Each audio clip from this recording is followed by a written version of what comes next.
years of contempt of court.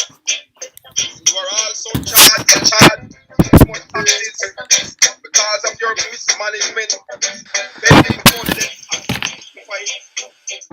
Borrowing money from the IMF and World Bank in the people's name, continuing the oppression of black people by the same colonial masters. Why you can't learn? No so-called have been able to break loose from these money harms. Your black people have been society. If it wasn't for me, black people in this country would still be worshipping the Statue of Liberty. Well, tell me how to change your mind now. Go to what you trying to do? Confuse the court.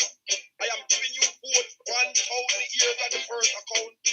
From 1938 until now, you have been dividing black people and you're promising the people them right back into slavery. No. The only thing you have been truthful about is your thing about out of men one. Your Honor, that was taken from my Uncle Sam. Yes. Hello everyone, hello, good night. How are you all doing tonight? My name is Sasha Johnson and I'll be hosting tonight's Zoom meeting. So I'm about to share screen with everyone.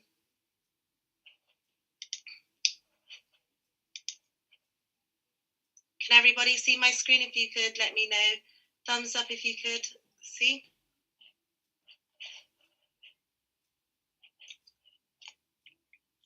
So taking the initiative.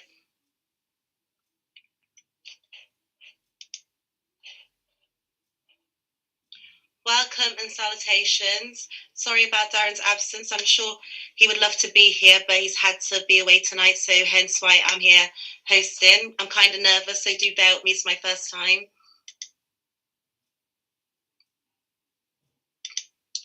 Agenda. State of play, a quick rundown where we as a party are. So currently we're doing tonight's Zoom meeting to create awareness around the vaccine hesitant and around oppression in the NHS and what discrimination in the NHS looks like from a nurse's perspective. Volunteers and supporters, we're still currently looking for volunteers and supporters. So if you're interested in taking any of those roles, please do email Amina. Tonight's guest speaker is Miss Naomi Bennett. Equality for Black Nurses is an organisation that she represents. I would also like to give anybody with any entrepreneurship, any business, an opportunity for 3 minutes for you to pitch your business. So if anybody has any business that they would like to put forward, if you would raise your hand, please.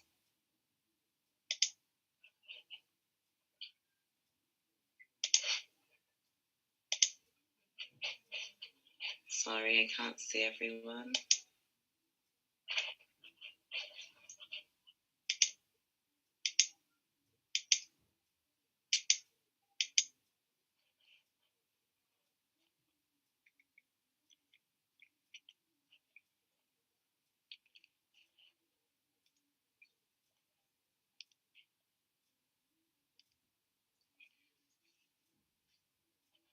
So my name is Sasha Johnson. As you all know, I'm an activist. I became a member of TTIP during the summer of August. I was a part of the Million People March, which was held in Notting Hill to Hyde Park. Tonight's speaker to me will create an insight, will be interesting for us out here to understand what it's like from the inside. So us as a people will get a chance to understand what it's like from a nurse's perspective. And a BAME nurse, a black nurse. We don't like to identify ourselves as BAME. Any members of the press, I will advise for you to identify yourself now so we know that you're in the room, please. I repeat, any members of the press to identify themselves.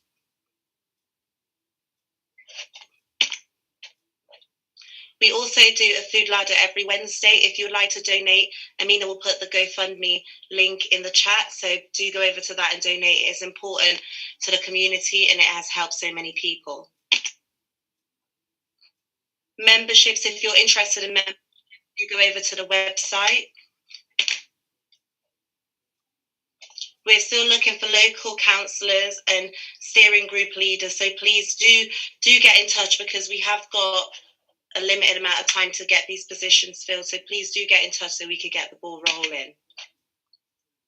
Community heroes. Remember, TTIP is running the community heroes. So if you have anybody that you would like to recommend for that, please do get in touch with us and put their name forward, as we'll be doing billboards in Croydon.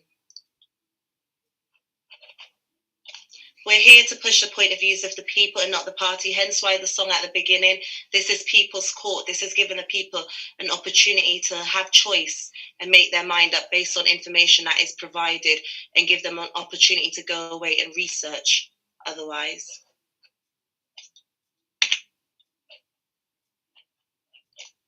So I'm just going through these slides for you.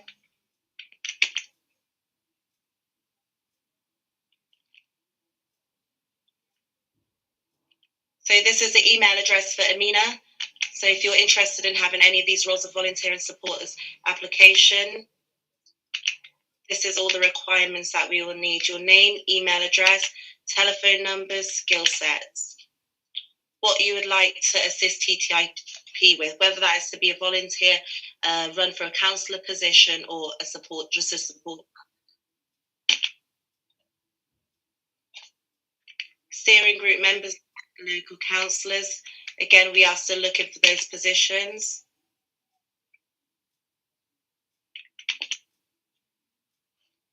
So I'm going to stop sharing and introduce to you Naomi Bennett. Are we going to just do the business thingy first? Yeah. Did anybody want to do their business introduction?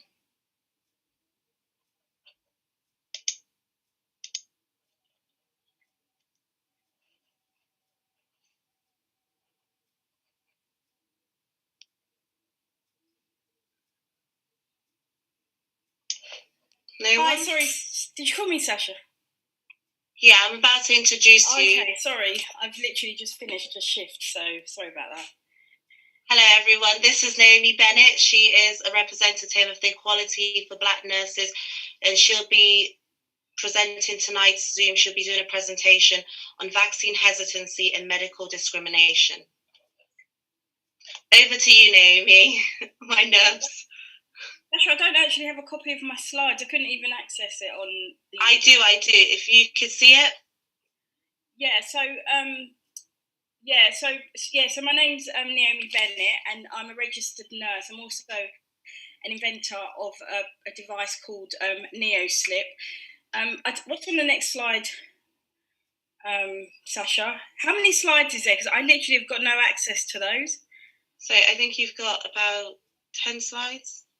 Oh, okay. It might be easier for me to do it without the slides, because I can't see what you can see. Okay. Can you? I'm sharing screen still, so can you not see? Yeah. So basically, I in my role as a nurse, I noticed a lot of people, a lot of nurses being disproportionately put onto the front line during the COVID outbreak. And just talking amongst other black nurses, it is a pattern. So we basically... Naomi, sorry, can I stop you just for 1 second? Just to kind of warm up the room a little bit. How are you, darling? Are you well? Yeah, I'm good, thanks. Hi, Charles. It's been a long time. Yeah, definitely. Excellent. No, I was just thinking, just to kind of warm everyone up a little bit, just kind of see who we've got in the room, just to kind of get an idea on people and their views in relation to the vaccine, because we did a session not too long ago, and there was a lot of people against it, kind of quite adamantly. But I just wanted to see kind of what people's views were on it now, and if people's views have changed. I mean, I don't know who we've got out there, but are you all right to give us a few minutes, Naomi, just to kind of get what the crowd's thinking? All right, cool. So have we got anyone out there? And Sasha, you're going to need to unmute people because I can't do any of that stuff. All right, but have we got anyone out there who just wants to have their say on kind of what's going on with the vaccine at the moment? Has anyone got any experiences they want to tell us about the vaccine quickly before we kind of get into Naomi's conversation? see Alan there. Can we unmute Alan? I can't see anyone else though, so you guys are going to have to work with me on that. Can we unmute Alan? I've asked Alan to unmute. Oh yeah, got it. Good evening. Hi. How are you? Yeah, great, thanks. Yeah, good to be back. It's been lovely through the last 6 months. With the COVID, first of all, I'd like to say Boris Johnson. We all know who he is, the Prime Minister, okay? Yeah. He was at my old school yesterday in Beckenham. Okay. Yeah, so yeah, it was nice of him to pop down. If I'd have known I'd have been down there, I'd been invited to the Zoom meeting tonight. Was it essential travel? Sorry? Was it essential travel, was it? Well, Fine with the rules. he's the Prime Minister. Okay. So as far as the COVID is concerned, I've talked to a few people, and with the media, they're saying that the black population are the ones that are to blame, basically, for not wanting to take the vaccination. But on social media alone, I can see it's pretty even as to black and white people that are actually asking questions about it and saying they want more information and they want to have a choice. So I don't think it's fair that the media just saying, well, it's only black people. In fairness, in my circle, some people have taken the vaccination, black people, and some white people have taken the vaccination. All of them are okay so far. So pretty much it's a choice thing as far as I'm concerned. You know what? I am interested in just basically hearing kind of what people's or what's happened as a result of anyone taking the vaccine, good or bad. Do you see what I mean? It's interesting you say there hasn't been any negative effects from the people you've heard from. So that is something that again we're quite curious about, because I think it's important that we all share information and share knowledge. And if it's a bad experience or something bad's happened, we need to know. But equally, if it's something good that happened, we need to know that as well. So yeah, just curious on that. So yeah, that's interesting. Yeah, we've got to be realistic about it. There's no point in trying to flannel it one way or the other, to be quite honest. You know, we've had too much of lies over the last years. We just need to be straight up forward. Has anyone else had any experience? Eleanor wanted to come in. Eleanor wanted to come in because I muted her. I'm just going to ask her to unmute now. Hi. I haven't had any personal experience with the vaccine. I haven't been offered it. I really just wanted to say that I had no intention of taking the vaccine, and the reasons were sort of multifactorial. They mostly hinge on my whole ethical dilemma that I feel about this whole vaccine. In the very beginning, I was really following this quite closely, and I knew and I read, particularly in The Guardian, that black nurses, perhaps Asian as well, were being used almost as cannon fodder. And this was being denied, and I kept reading about it, and I kept thinking, wow, they're throwing us to the wolves. But what I feel really strongly is this. I feel that I have a real kind of discomfort with the fact that when we were dying disproportionately, there was this undercurrent of thought, and I kept hearing it in particular on the radio, sort of saying, well, are they genetically different? Is that why they're dying? Is there something genetically wrong with them? Is there something genetically different about them? And this was going on for months. And then when this vaccine came around, I sort of thought, well, if you think that we're genetically different to you, then we don't need your vaccine because it won't work on us, will it? If you think that we're genetically different, and this has been a narrative that you've been pushing, then us being genetically different people, your vaccine isn't going to work for us. It's only going to work for the normative white people that you perceive, having no issue with dying disproportionately. Other issues I've had are that I don't want to monopolise, but the whole sort of, we were dying disproportionately. Everybody was talking about this, and then along came the vaccine, and the JCVI didn't prioritise us at all. They didn't prioritise us, so that shows me that our lives are irrelevant to them. But they're only relevant now. Nobody cared about us when we were dying. Nobody sought to take us off to the front line or put us in a place of safety.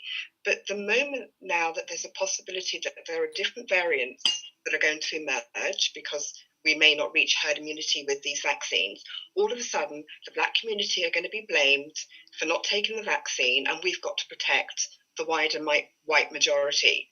This is how I'm perceiving it. Nobody wanted to protect us when we were dying in the tens of thousands, but we have to protect the white majority by having a vaccine that I don't want to have, and I have no intention of having. Well, I mean, I think the argument is still that the vaccine itself, to me, and in my view, is still quite experimental. And effectively, I think they're basically experimenting on the people that are largely taking it because they haven't had the opportunity to experiment on anyone else with it.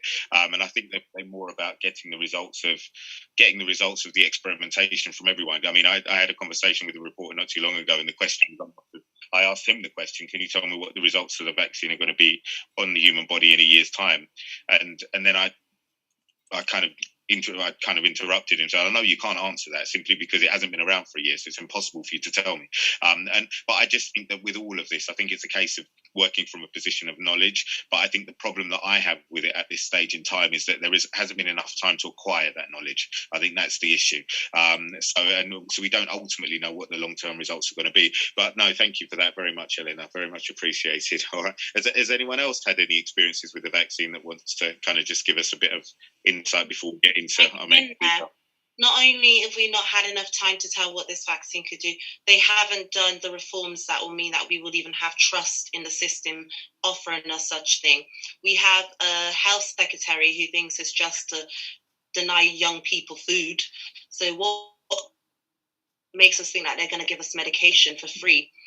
It's just, I can't even believe what is going on currently with our government. It's appalling. Well, I mean, do you know what? There's underlying issues and there's underlying questions that haven't been answered. And to me, I think all of those things lead to the place where people are hesitant and reluctant. And ultimately, I mean, when you look at it on an overview, the government haven't handled this pandemic very well at all. Over 100,000 deaths. Yeah, and rolling out an experimental drug doesn't necessarily, to me, seem like the solution. But yeah, I think there are things to be considered. But yeah, I can see a Leicester Mayor's hand up. I don't know how this thing works. Can someone do it? Hello. Good evening, everyone. I just don't understand why people don't get black people's reticence or resistance to taking this vaccine, given the history with things like the Tuskegee experiment. People are going to have a natural resistance to this. And then if you look at it historically, you know, black people have never been first in the queue for anything. So how comes all of a sudden now we're first in the queue for an experimental vaccine? Exactly. And it's the way they're going about it. It's the campaigns that are running now. The people that are speaking about it and come in public to say, oh, I've taken it. Does that mean that I should take it too? No, until I know what it's done for your body. And our bodies are different. So we don't know. Someone else might react to it with a reaction. You might not have a reaction. So it's going to be different for each person. It is experimental. I mean, there's also a presumption. If I want it, is it okay to say something? Yep. Go. Sorry. Just having a general discussion before we get into it all. There's also a presumption that vaccine is the way to fix the problem. They never pursued the idea that people of African descent have other ways of treating health conditions which are equally as relevant, equally important, and may sit better with the body. The idea that a vaccine is the only way to do something, and a vaccine that is young, it's just a baby, we don't know anything about it. The idea that people are demonised just because they don't want to take it, when they need to look at, well, there are other ways of treating something. We don't know for sure what they are, but there's this sort of odd sort of presumption that one must take the only thing that these people, these elites, want us to take, and our body is very precious, and you know it's the only personal freedom we have. That was all. Yeah, no, and it is a concern the way that they're trying to manipulate everyone into taking it. I mean, and I've had a recent example of them actually paying a friend of mine, or offering to pay a friend of mine, a black lady, to do a video, offering to pay her £1,000 to do a video encouraging people to take the vaccine.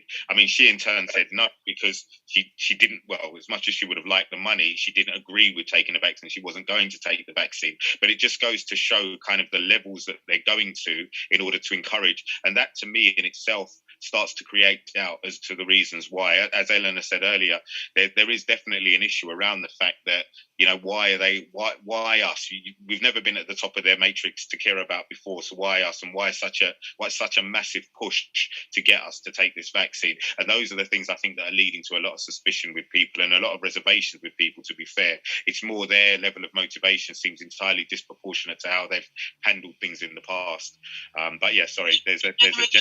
Health is trying to get in. Yep. Good night, Queen. Good night. Can you hear? It's generation. You're unmuted, Queen. Oh, yes. Good evening to everybody. Good evening.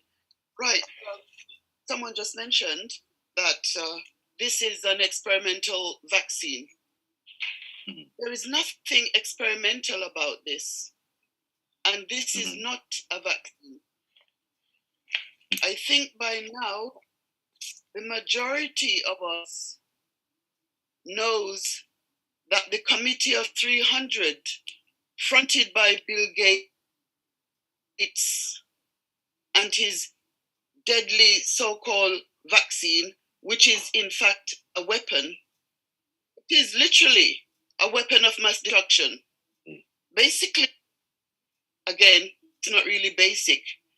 The agenda, for example, in this country, is to reduce the population from 67 million down to 25 million. And of course, we know who are first in line. Where Africans are concerned, we know that they want Africa's resources. They have been taking it for hundreds of years, as we know. Now, they are really blatant. You know, it's really sad that it's the president of Tanzania who was bold enough, all right, he himself, I believe, was a medical doctor before he became president. I believe so. He was bold enough to conduct not an experiment, but he arranged for a test to be carried out. Again, most of us, I think, know this, all right?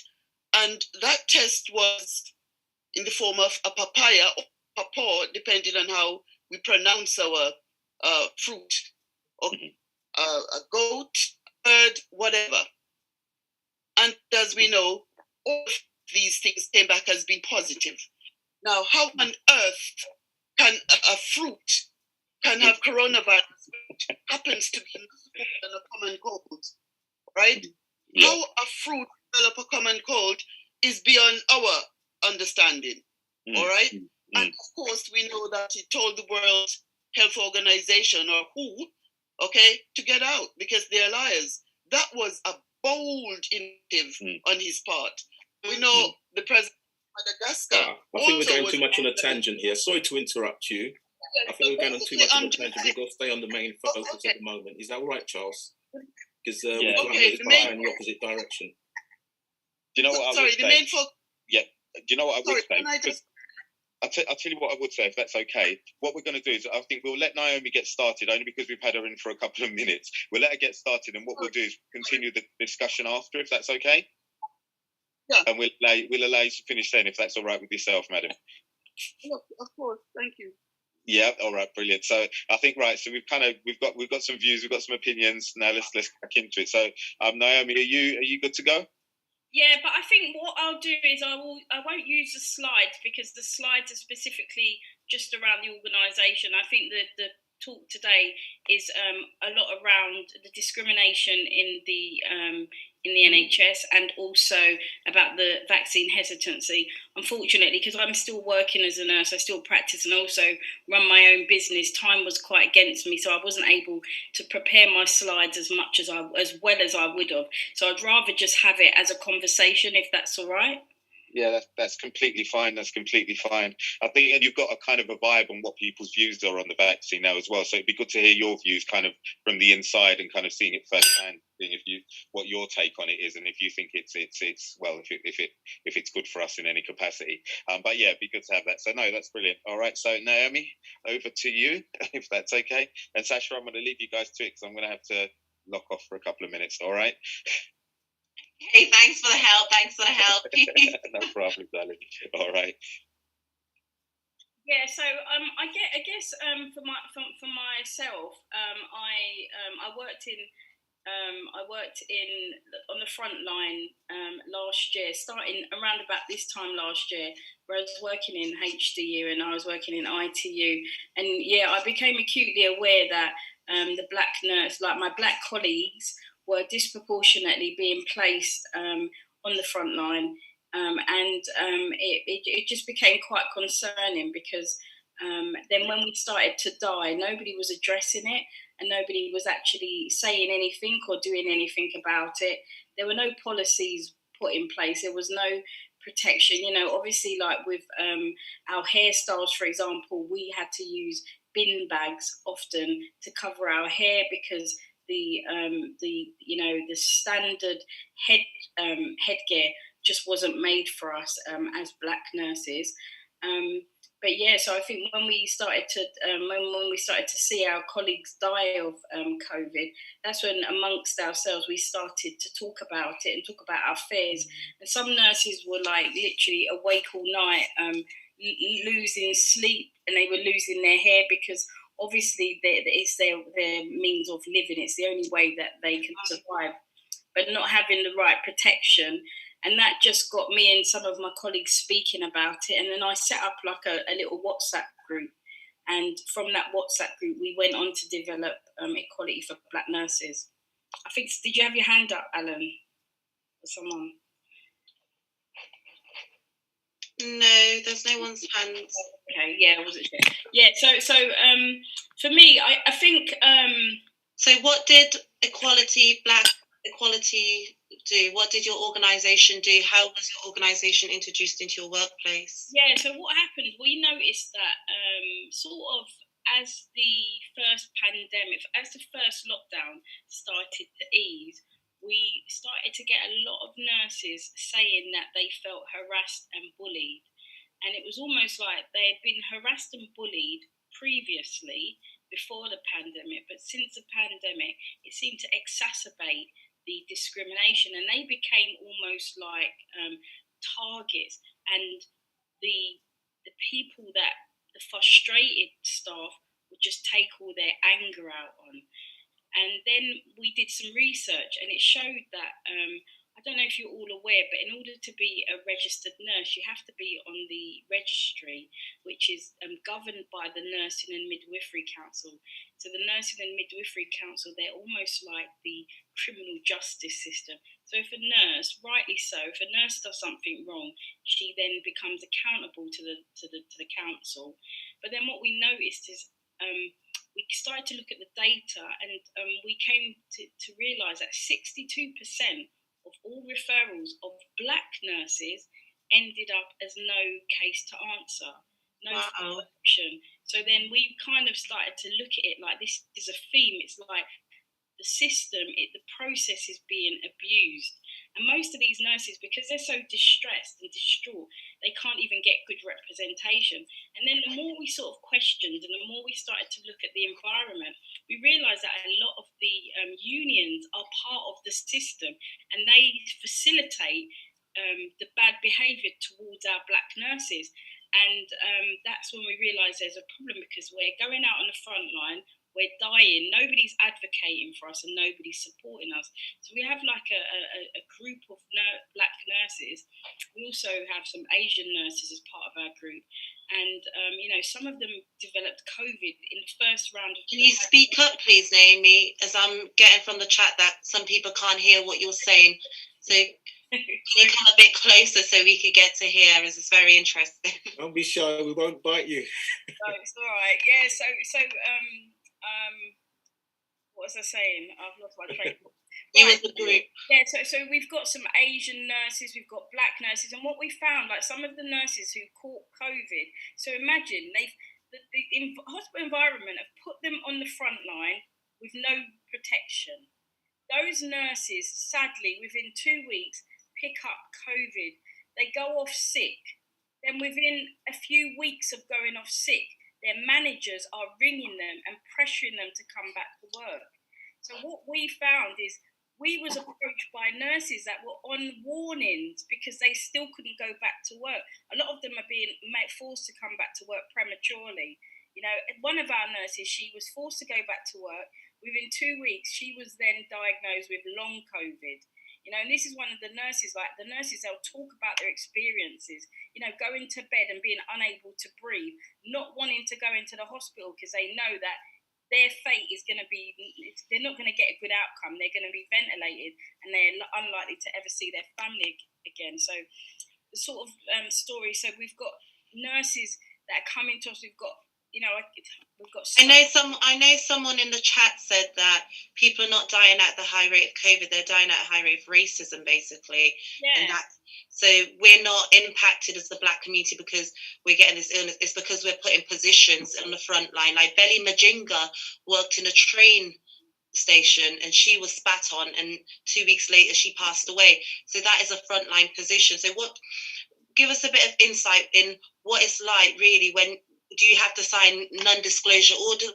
What is it like when it comes on to really challenging the behaviour of your superiors? I think what happens with our nurses, so they come out of university, they're raring to go, and once they get into the position, I think all the, so there's a lot of gaslighting, for example. So as soon as a black nurse starts to raise concerns, it's almost like she's told that it's in her head.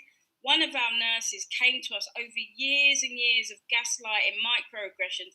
She decided to put in a grievance to the trust. And then lo and behold, within a couple of weeks, she received a referral to occupational health, which is like the health department within that hospital, and they were challenging her mental health. So then they because she raised a concern, they almost turn it back on her that she's the problem. And a lot of the nurses, they come to us and they're so confused because they're saying, they're so confused because they can't, it's almost like there's no words that can describe what these nurses are going for. And it's more so for our nursing sisters that come from places like Africa. They come here like 10 years ago. They haven't really picked up what is racism, discrimination. They don't really get it. And then once, it's almost like luring a lion, like getting them in a den. And then, when they try and escape, it's so difficult. And a lot of them, so one of the nurses she was not a nurse, she's a carer. So we had a carer come to us in the last 2 weeks up north, because up north it's worse. We're actually seeing an emerging pattern. But this carer, for example, she's working isolated in a nursing home. She walks past a resident's room and the resident is more or less unconscious. She's having difficulties breathing. So this carer goes in and does everything that she's supposed to do. She's in there with 2 white colleagues or 3 white colleagues, and they're looking to her for help. So she brings back the patient to life, and then she's just stroking the patient's back, just comforting the patient, telling her, everything's going to be all right. Then when the patient comes to, she said that she expressed gratitude. She was like, thank God, the patient is like alive and blah, blah, blah. And then the colleagues who were on the phone to the ambulance then took over. So she did everything that she had to do and she left. But by the next day, she was sanctioned to the office and they sacked her on the spot. And the disciplinary sacking says, you was praying inappropriately when a patient was having a seizure, and the second sanction was you was punching the patient with force. So the first thing I do when these nurses come, because some of the stories are so unbelievable, the first thing I do a little bit of due diligence on the nurse. I check the register, see if they're known in any way, shape, or form. This lady has got an immaculate record, and when I looked at the statements, all the statements just target her. They don't. None of the carers say, "Oh, we came to the scene and she walked into everything." It's like, it's almost like childlike, and then based on that, they just sacked them. And then when we looked, I'm so glad she came to us, because when I looked into her case more, one thing that I find really important, especially when we're dealing with nurses that have come here quite late. Well, I say quite late, but then I start looking at her paycheck, her pay slip. She's never been given a pay slip. She's being paid £8.22 an hour. They've got her it's like a plantation. You go onto their website, so you go on to just do a simple Google search. There's no black representation. When I said to her, how have you been there for 2 years and you don't feature in any of their in any of their photos or their? She says, oh, they only put me down really for night shift. So they just have the black nurses there night shift. They abuse them, and as soon as they step out of line or you do something that they don't like, they sack you on the spot. And the trauma that comes with that is huge. So I know you've had other experiences, because even as a nurse, I know you've had other experiences even with the police and stuff like that. So even not only are you abused within the NHS, even when you're outside, if you're working, you've had a long shift, you still have unwanted encounters. Oh yeah, definitely. You know what? Before you answer that, I just want to go back just to the nursing aspect of it. What's your view on the COVID? I mean, you mentioned your colleagues and things like that, and there've been experiences with them. But what's your view on it? I mean, do you know a lot of people have died from COVID-19? I do. I'm sorry to ask such a sinister question, but I'm just curious. I know a lot of people that have died from it, both. Okay, specifically from it. Specifically from COVID, because I know sometimes they're reporting deaths for other things and things like that. Obviously, you're right up in there. What I've seen is just so concerning. It's so concerning. It's frightening, and I don't really know how we're going to tackle this, but I know that my lived experiences. My lived experiences and the psychological impact that those experiences have had me have presented. I'm very hesitant and reluctant to be involved in any kind of vaccination program. Yeah. Charles, just skip to the Q&A there. Sorry, but all right. I'm gonna step out again in a second. But what's your view on COVID-19? Do you think it's as serious as they're making out, or do you think do you think the deaths are being disproportionate? Yeah. Do you think they're pretending? I mean, this is just things that I'm hearing. So I'm just, if you're on the front line, I want to kind of get your view on it. If I wasn't I guess it's for me. It could be 50-50, because I could talk about conspiracies, which in some respect could be believed, but only amongst my community, and then I can talk about the facts in it. So for me, it's very difficult, because some of the I've seen personally the way that our community has been treated around this COVID. Even a dear friend of mine was taken into hospital on the 13th of January after having a fall. And I literally had to fight and scream at the ambulance people to stop them taking him into hospital.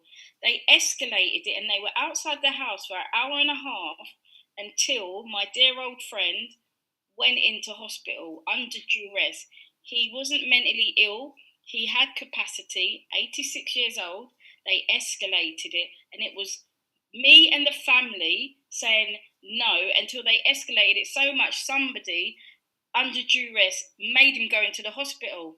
So as he went into the hospital, I did a COVID test. I do COVID testing every day, and I work alongside. It's like another part of my entrepreneurial stuff. So I'm doing COVID testing. So I tested him. He had no COVID. The next day, I phoned up the hospital, and I'm saying to the hospital, because they took him in because they were saying just in case he's had a stroke. But I'm saying I've known this man for years, and this is normal for him. So what we was arguing is that, because it goes a bit deeper than that, because he had a fall. So he was at home, he had a fall. The family, we didn't have a key to get in, so we phoned the police to break the door down. We broke the door down. He was behind the door. We got him into bed, and we said to the ambulance, and we said to the police, that's fine. We'll sort him out. I said, I'm a nurse. In fact, I had my uniform on. I was coming off duty. I said, we can look after him. We'll get him customised back to his environment, and then if we need to, we'll phone you back. No, we need to take him in hospital. So I'm saying, and the thing is, I captured all this, I recorded the whole interaction, and it was almost 2 hours they sat outside his house until he went in. And then sadly, 3 weeks later, in fact, 10 days later, he tested positive.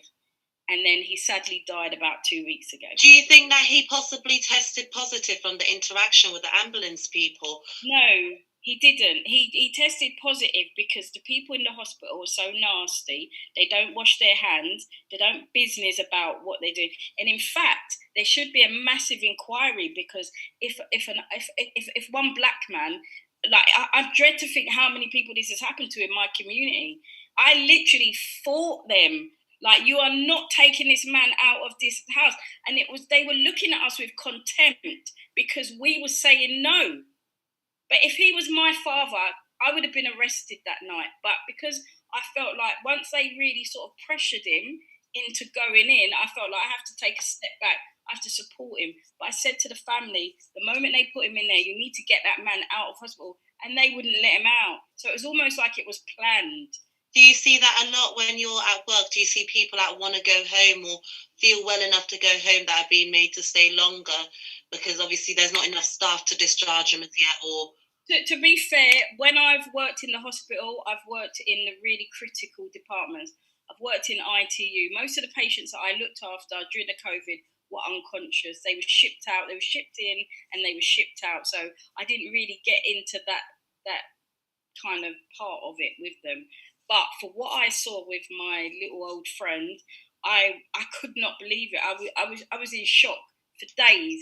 One of the days I'll share it amongst this group, but one of these days I did hijack myself into the hospital. I just walked into the hospital. When security talked to me, I just went about my business. I was like working and just sneaked into the hospital so I could spend some precious time with him before he died. And, that's really valuable to me. But I've got the know-how of the hospital, so I think, like, I can't say it's specifically just our community because I don't know, but what I saw with my own eyes shocked me, and I definitely feel there needs to be an inquiry or something serious, because how can a person who is saying that he doesn't want to go in hospital be forced? That don't make no sense, and then die of COVID.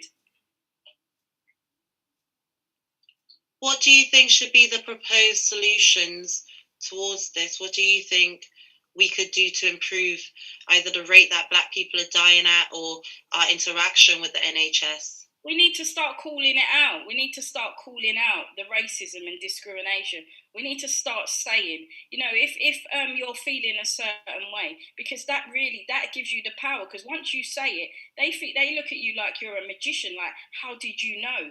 This is the insidious nature of racism, because it's happening, but because they're getting away with it and nobody's calling them out, they're doing it and they're feeling comfortable. But the moment you say to them, because that's what happened to me when I was surrounded by the police, by me saying to the police officer, is this, because he said, I've got drugs, I've got weapons. He accused me of everything under the sun that is connected to a Black stereotype. So I asked him, is that what you think about Black people? And because I asked him, he was in a position and he had the power to ramp things up. And because of that, he locked me up for 19 hours. They locked me up. And then once they put me in that system, not one of them felt, this woman has done nothing, let's stop the process. But they continued. So have you been reprimanded in any way for speaking on COVID? Have I? Yeah, so I know you mentioned like they had their own like justice system within the NHS. Have you been through any of that system because you speak about the COVID? Yeah, I've had quite a lot of referrals myself. So a typical example, like I do a lot of like social media, is on TikTok, and I talk about the police a lot on TikTok. In fact, got a video of you on there, Sasha. But what I get so much backlash. But yeah, so the NMC, the nursing and midwifery, this man, he was just like a troll. I didn't know what colour he was, but I basically said to him, you know, he's telling me what to do and trying to create my narrative. So when I said to him, you know, slavery is over now.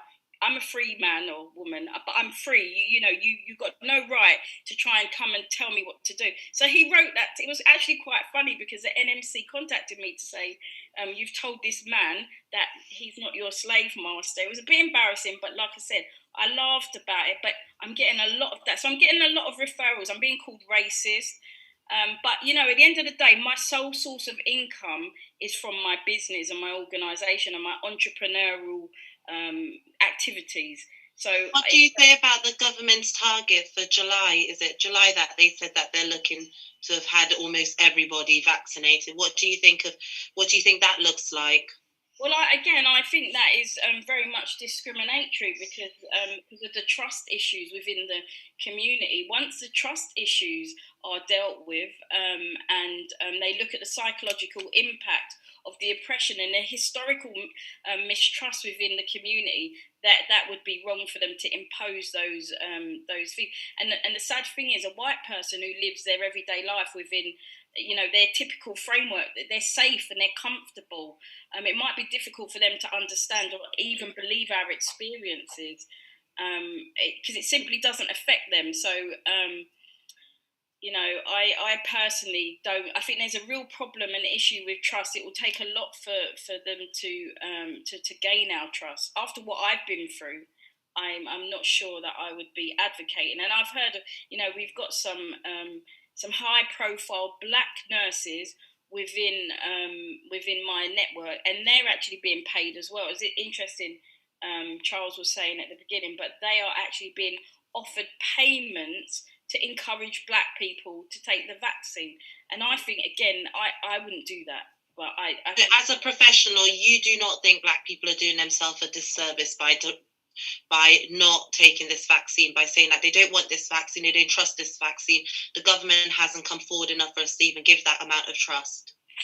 I think definitely there's issues around trust. I think it should be an individual choice.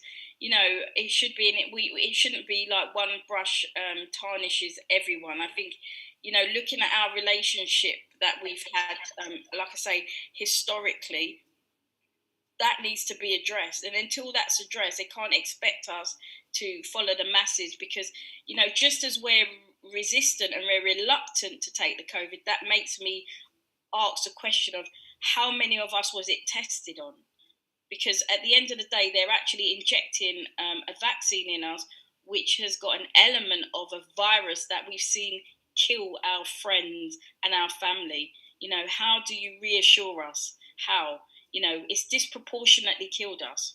So how are you now going to inject that in us and expect us to feel happy and confident about that? So I think a lot until the trust is addressed. You know, they didn't care about us when, you know, in some of the wards, the matron, because obviously they're all, you know, the top staff in the NHS, they're white. So we had white matrons in the comfort of their home facilitating and organising the front line, which was full of black nurses. So they'd be ringing up saying, can so and so go and look after bed 20 or whatever. So they were giving orders, like as if we was on the plantation and we're following orders. So, you know, these are the kind of things that we need to address now. And for me, speaking out is the first step towards solving that problem. Definitely. I know people are bursting to ask you questions like myself. So I'm gonna ask Firestead. Hold up, Fire, on mute. You've been waiting the longest.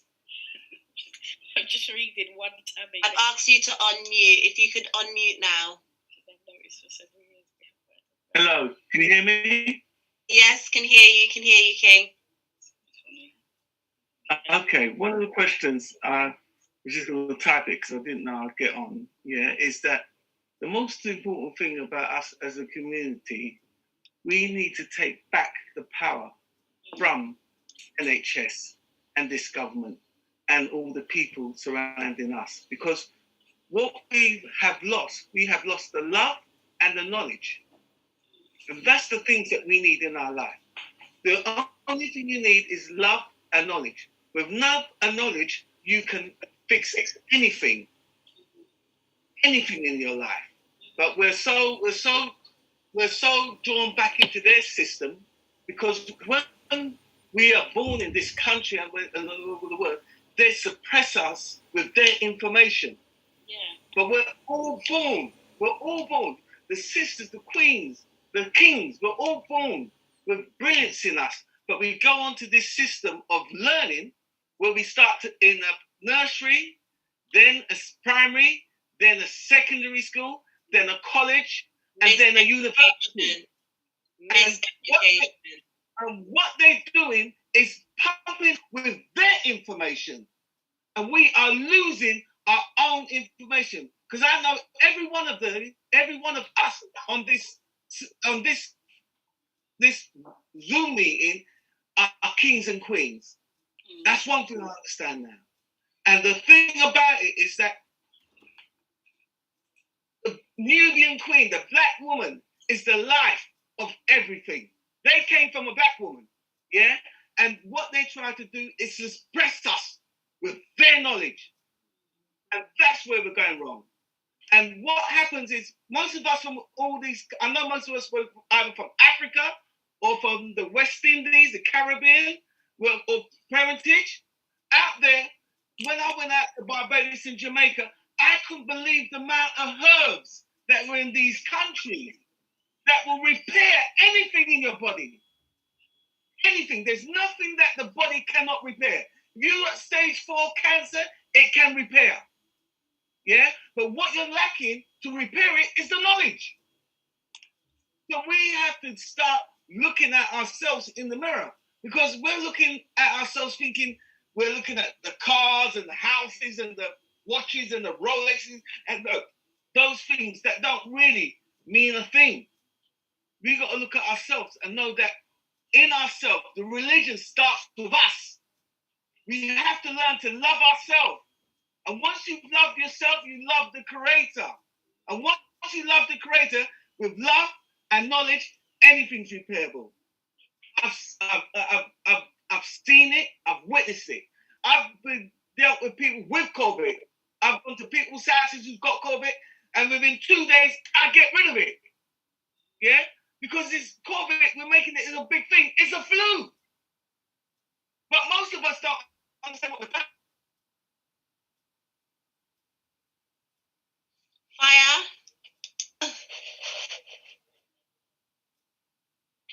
Gosh, Fire get old, but hopefully We're not really down with the flu. We're down with radiation poisoning. Radiation poisoning from these things, from the TV, from the smart meter, the electrified earth. This is what we're living. We're living in a microwave. Bro, I'm going to let Lester, my Mayors, get in now. Lester, if you could unmute. Hi, yeah. I've got 2 questions, really. One is a specific question for Naomi, which is you spoke about a nurse that was sacked. What in your capacity, what could you get her reinstated? How would you? So what we've started doing, we've taken a very different approach in that we basically interview the nurse, we get her perspective, and then I contact the trust and tell them what we've seen and what we're saying about them. And that seems to be, because I'm doing a couple of documentaries with mainstream media. So with that, I kind of incorporate the work that I've done to let them, the trust know that we're watching and this is what's happened. And we give them a chance to fix it in an informal way. We've now got in-house lawyers and we've got a team of lawyers. In fact, the lady that Sasha spoke about, the London Transport lady, the lawyer who represented, is it Ellie Majinga? Yeah, we've got her lawyer on board. We've got a really good, strong board, and we've had a really positive impact. So, for example, we had one nurse come from a particular trust, and then within a couple of weeks, we had 5 from the same trust. They didn't even know each other were going through the same problems, but they all identified similar perpetrators of the problem. So what we then did is I could comprise a letter highlighting and naming those particular perpetrators, because usually you could just do a root cause analysis and it's usually the same people that come up. And as a result of that, 2 members of staff were immediately taken out of post. And now we're working alongside the trust. So I'm trying to develop sort of like a toolkit so that we can work with the trust, but we're not the trust friend. So I'll make that clear. We're not friends with the trust. Until we get what we want, until we get the outcome we want, we're not friends with them. A lot of our nurses have been in post for 20 years. Some black nurses up north have been in post for 20 years. They've just been, it's almost like they've been the department clown. People laugh at them.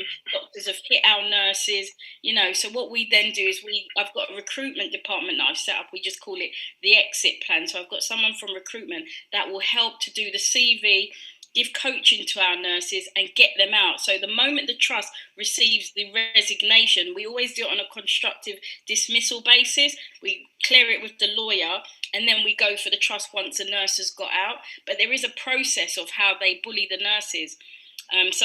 We've got lots of different ways of going in. It really depends on the individual nurse and the circumstances around her or him.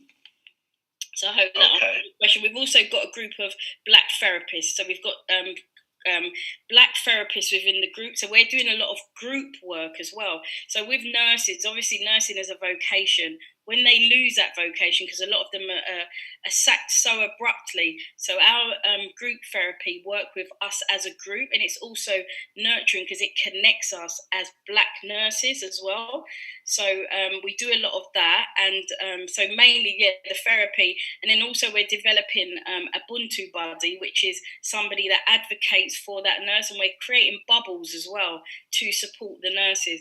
The group, to be honest, the group has grown so it's amazing to see these black nurses all united by their oppression and by their suffering, because they've come out really strong and they're really sort of advocating now, not just for each other, but we're also having conversations about how we've seen black patients being treated.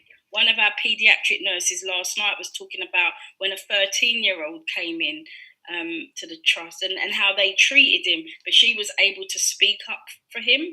So these conversations, slowly but surely, we're hoping to make some changes. So I hope that answered your question. Yes, thank you. Thanks very much. The second question is a more general question, just for all the participants. Really, is that what somebody sent me on social media a post, but it was actually a news item that was on the TV that said basically that in Ireland, Wales, and Scotland, if somebody tests positive for COVID-19 and they die with it, and they die of, say, they get knocked down by a car within 28 days of that diagnosis, then it's classified as COVID-19. But in England, I've heard there's no 28-day limit. If you get knocked down by a car 6 months after being tested for COVID, it's put down as a COVID death. Has anybody else heard of that? Or I heard about that recently. Actually, I think it was Matt Hancock acknowledged that the numbers were wrong, and that was one of the factors that were included. So, as far as I understand, they have launched an inquiry into that. Okay, thanks. I'm going to let Carl in now.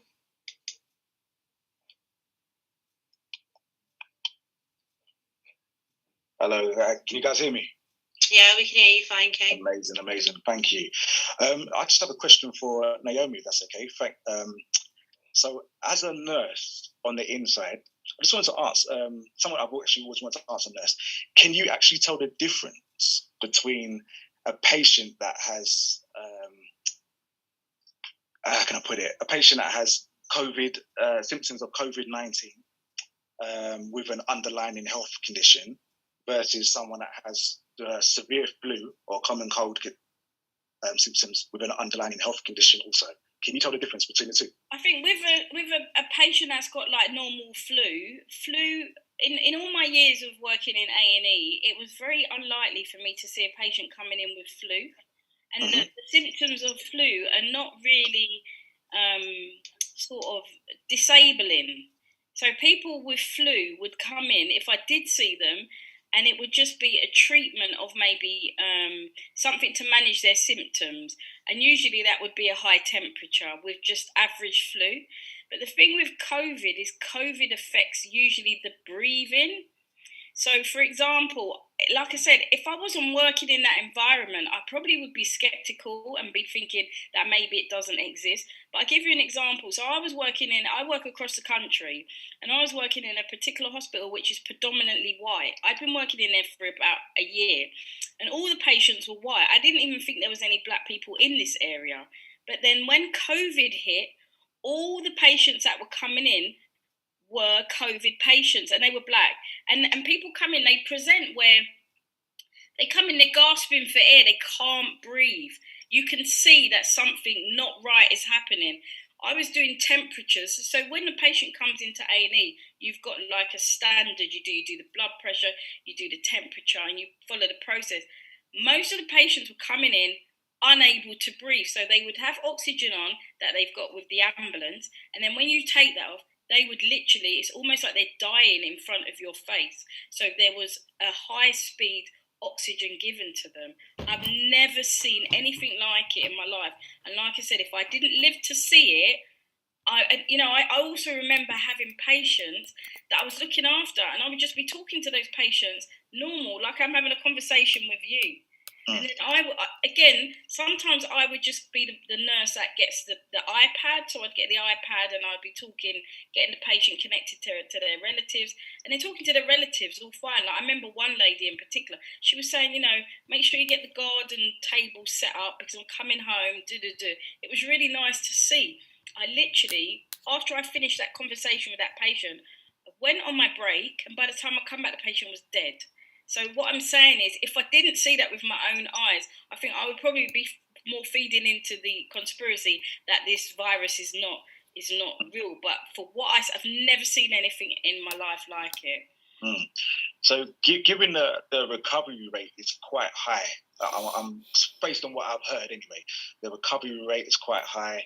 We've had a number of cases of even people that look unhealthy, i.e. Boris Johnson, Donald Trump, who went in and recovered from it like quite quick, fairly quicker than probably someone that's even super fit. Would it be wrong to say that the public can be skeptical of the fact that the coronavirus isn't as severe as the government are making out? 100%. And like I said, if I didn't see what I saw, then I probably would be one of the skeptics. But I saw the way it impacted people. And this is from the person arriving in hospital. I wish I could say something different.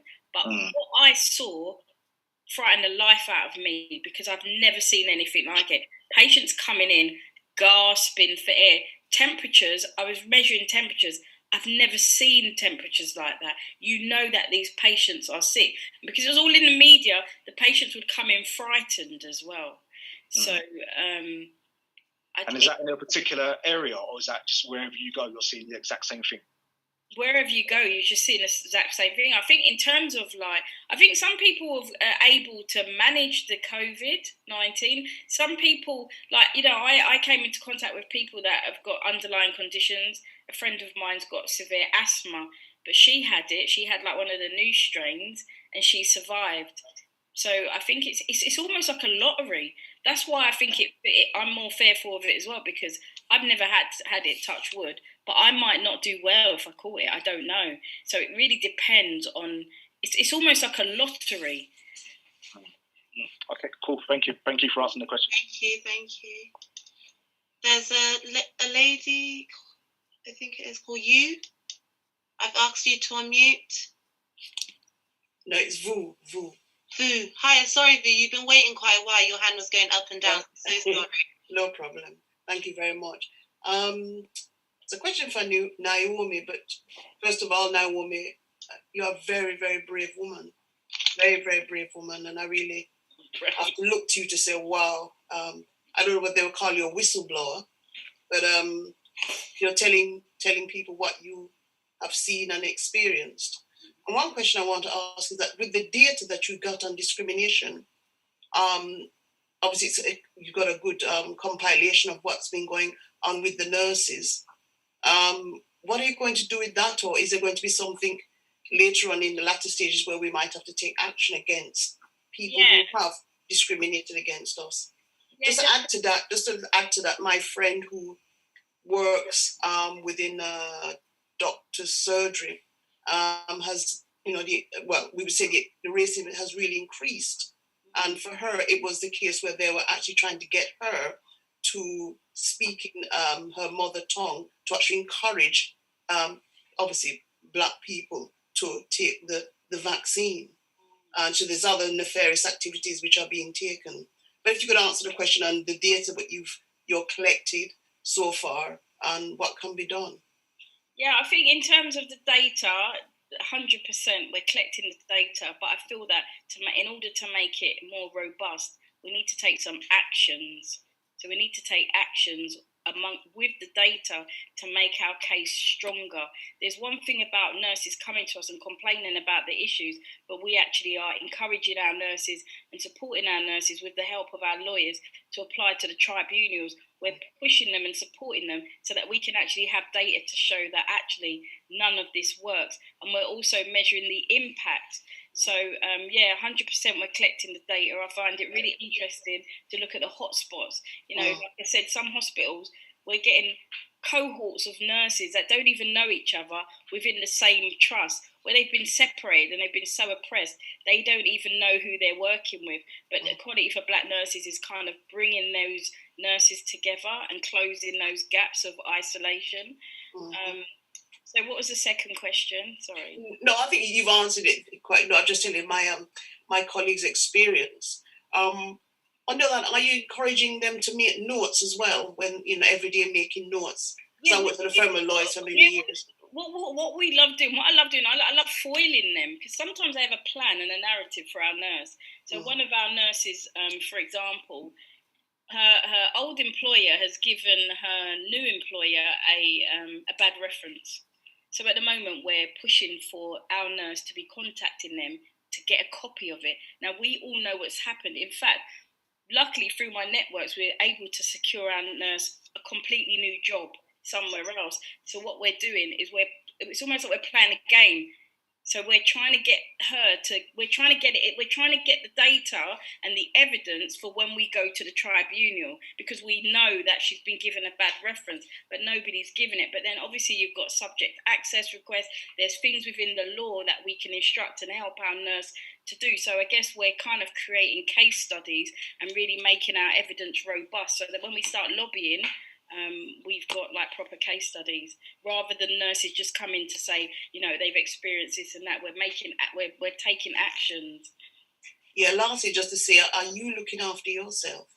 Oh, me, absolutely. Oh, well done. Yeah, well, somebody like you is very precious. But which part of the UK? No, don't say it. Somebody wants to know where you are. But I have no shame. I live in London. I'm from. Oh, okay, yeah. People might see me around London. I'm like I said, I do nursing still. Good. And also, if you could leave your details so I can pass it on. In the chat, please, Amy. If you could put the email for the organisation in the chat, please. Alan, you've been waiting forever and ever. Let's bring you in then. Hi, that's okay. Naomi, thank you. That was such an amazing source of information you've given us there. My jaw's practically dropping to the floor about the bin bags on your heads and the way you guys have been treated. You wouldn't have known it from the press, obviously. It's all like you've been celebrated all the time and everything's a party. Thursday.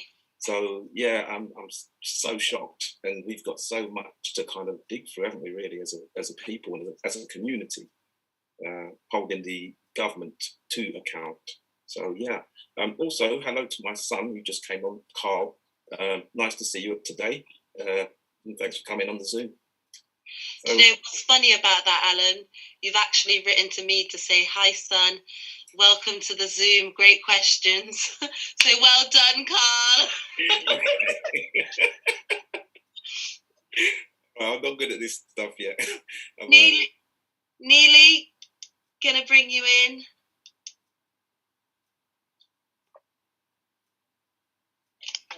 Sorry.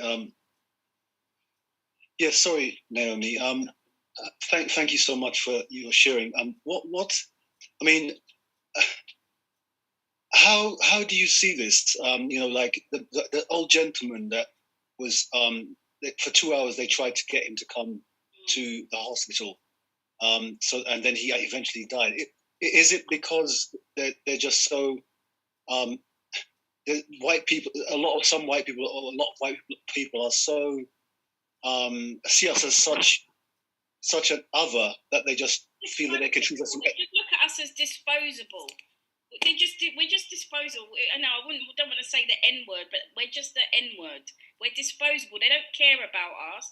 They don't value us. They create everything for us, the narrative. I found out this week, I was having a conversation with Sasha, I found out this week to call somebody a coconut is a criminal offence. Like, when did that happen? Like, that's our word. Everyone knows a coconut. So why have they now turned that into a criminal offence?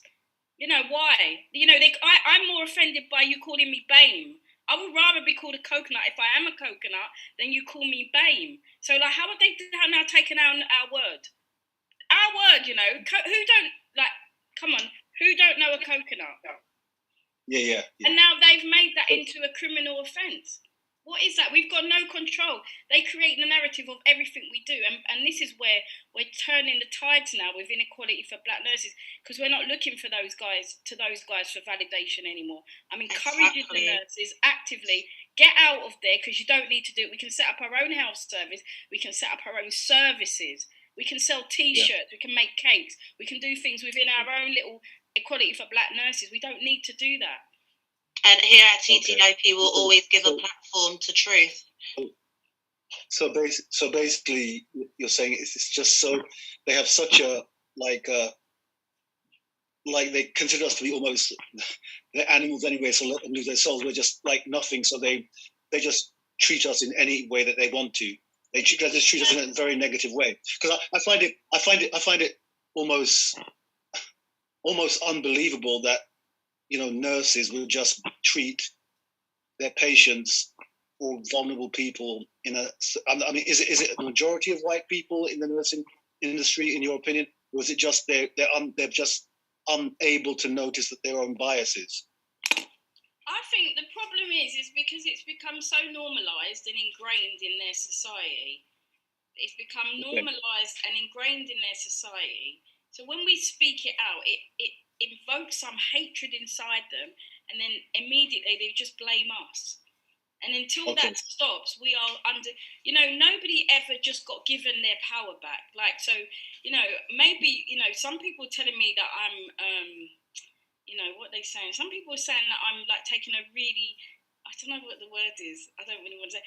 But to me, what we've been doing before was not helping us. My black nurses, I'm saying to them, these people see you as disposable. You know, the pay gap, the ethnicity pay gap is incredible. Like I said, the carer that we've got this week, they're paying them a pittance. They're paying them a pittance, and they're killing us. They're killing us. That's like a completely different level now. You're allowing us to die. If we allow them to allow us to die, a black mother is 5 times more likely to die during pregnancy or childbirth because of the discrimination. We've got midwives in our group that tried to advocate for a black mother, and she was ostracized because she wanted to look after the black patient to help her to have her baby up north, because there was no other midwives that looked like her. And because she made that decision, she is now undergoing disciplinary action because they don't forget. They never forget. We've got a 73-year-old black nurse who is being arrested in suspicion of being involved in a patient who died when she wasn't with the patient. A white healthcare assistant was transferring the patient dropped, and then when the patient went to the hospital, the white healthcare assistant brought the black nurse into it. She has been, imagine, 73-year-old nurse. The police turn up at her house, take a frog marcher to the police station, lock her up. 73-year-old black nurse. That's not acceptable. And this is a nurse who's had COVID. Not acceptable. We're not having it. That is why we shouldn't be accepting terms like BAME, because when we accept those terms, it doesn't highlight the direct issues happening in the black community. It mushes everybody together, and that is not the case. The evidence isn't reflecting that. We're all having different perspectives. I think, for me, I think, you know, why is it that these people have created BAME, but they've left W out? Is that silent W? We all need to be... They accuse us of division, but why are you not included in BAME? Where are you in BAME? Why are you not included in it? So it's almost like these are the things, you know, I get disturbed when nurses ring me up who are definitely oppressed and going for discrimination. And I might say to them, where are you from? Oh, I'm BAME. Those nurses, we need them in our organisation, because once you've been in our organisation for a couple of hours, they can then say, I am black and I'm proud to be black. These people are getting into their heads. Agree. Yeah. Any more questions from anyone? Can you please raise your virtual hand if there's any more question? I think that silent W is funny because it means that they see themselves as superior, really. That's why the W is very silent. I'm going to let Vu back in. You can unmute. Yes, thank you very much. Oh, wow. This is hard. I hope you're writing a book, because this is part of history that should be told. Do the nurses get any psychological help? Because this is something that some may have understood what is happening to them, yes, but it's so now blatant, and that their lives are now at stake, that they're more or less like they're on the run. And so this constant flight mode making them very ill. Yeah, so this is why we've now got therapists within the organisation. So what the hospital trusts are doing, they send them to a white therapist, and when they tell the white therapist about their experiences, the white therapist will gaslight them and tell them, you know, you're not depressed, you've not got problems, and then they turn it round on them. It's part of the system. So now we've offered, we have psychologists within the organisation that support the nurses. So in a sense, we can even look at Joy DeGreary's narrative of post-traumatic slave syndrome. We're having post-traumatic COVID. Yeah, something like that. But our nurses, they're not victims. They don't look at themselves as victims. If anyone's got any skills or expertise that you'd like to come and share with the group, that's something that we're always interested in. Any poets or any inspirational people, you know, sometimes I'd like to give them a platform in order to give our nurses some inspiration. So definitely reach out, let me know. Sis, how are you funded personally, or it's just donations, or is there something? At the moment, so far, we won a small donation from an organisation called Common Call. So they gave us a small pot of money. But so a lot of people have sort of said, you know, about a union or whatever. But for me, it's like, you've put us in this hostile environment. Why should we have to pay to fix it? No, we're not paying to fix it. So what I'm trying to do is think of revenue streams to get funding into the organisation. But I hear you. You know, it's you know, we've got a lot of work to do, but we're doing it now. And like I said, that you know, I attended one of the an African nurse. She's got a strong accent, so I sat with her as a friend in the tribunal. And the way that the judge spoke to her, I had to call up the judge and say, you know, in fact, I was sitting with my daughter who's 18, and my daughter said, Mummy, I don't like the way that judge is talking to your nurse. And I had to interject and say to the judge, you are talking to this nurse with utter disrespect. And it took for me to say that for her to stop, because she was talking to her like she was trash and she was a dog. But it took for me to say, stop. I'm only here to take notes, but you're making me feel uncomfortable while I'm writing my notes. This is not the way to talk to a black nurse. But she stopped. But in tribunals, you are allowed a friend or somebody to represent you. Yeah. But it was the way she was talking to our nurse, almost like she was shit on the heel of her. And I tell her, she's not shit. She's not shit. She could look after your mum. She could look after you. Have some respect for her. And then they stop and then they fix up. It's like, why do you do that in the first place? Why do you have to be called up? Why do we have to remind you that we're human? Why? I think it's a case whereby, in a lot of cases, that when you're going into battle, some people are ready to battle. Also, as African people, we don't get ready for battle. You know, every time when you go into court, you say, well, this is not going to be a nice situation. You should, have that chip on your shoulder, if they may want to call it. You have to go into battle with them beforehand. And whilst you're in there, be the angry black woman, because that is what they're coming back with. I encourage the nurses to own that. If they want to call me, tell me I've got chip, happy to own that. I'm happy to be, if that's, when we're with our group, we've had nurses join the group and say, no, there's too much for us, we can't deal with it. It's like, well, we're not, if you're meek and you're not going to stand up for something, this is not the group for you. I'm mindful that there's a lot of people putting their hands up. Right. I'm going to try and bring some of them. Brian had his hand up and put it down, so I'm going to give Brian a chance to come in now.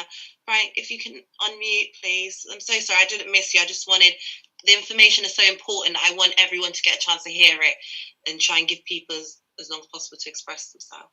Come in, Brian. Yeah, I mean, there's so much information I wanted to say.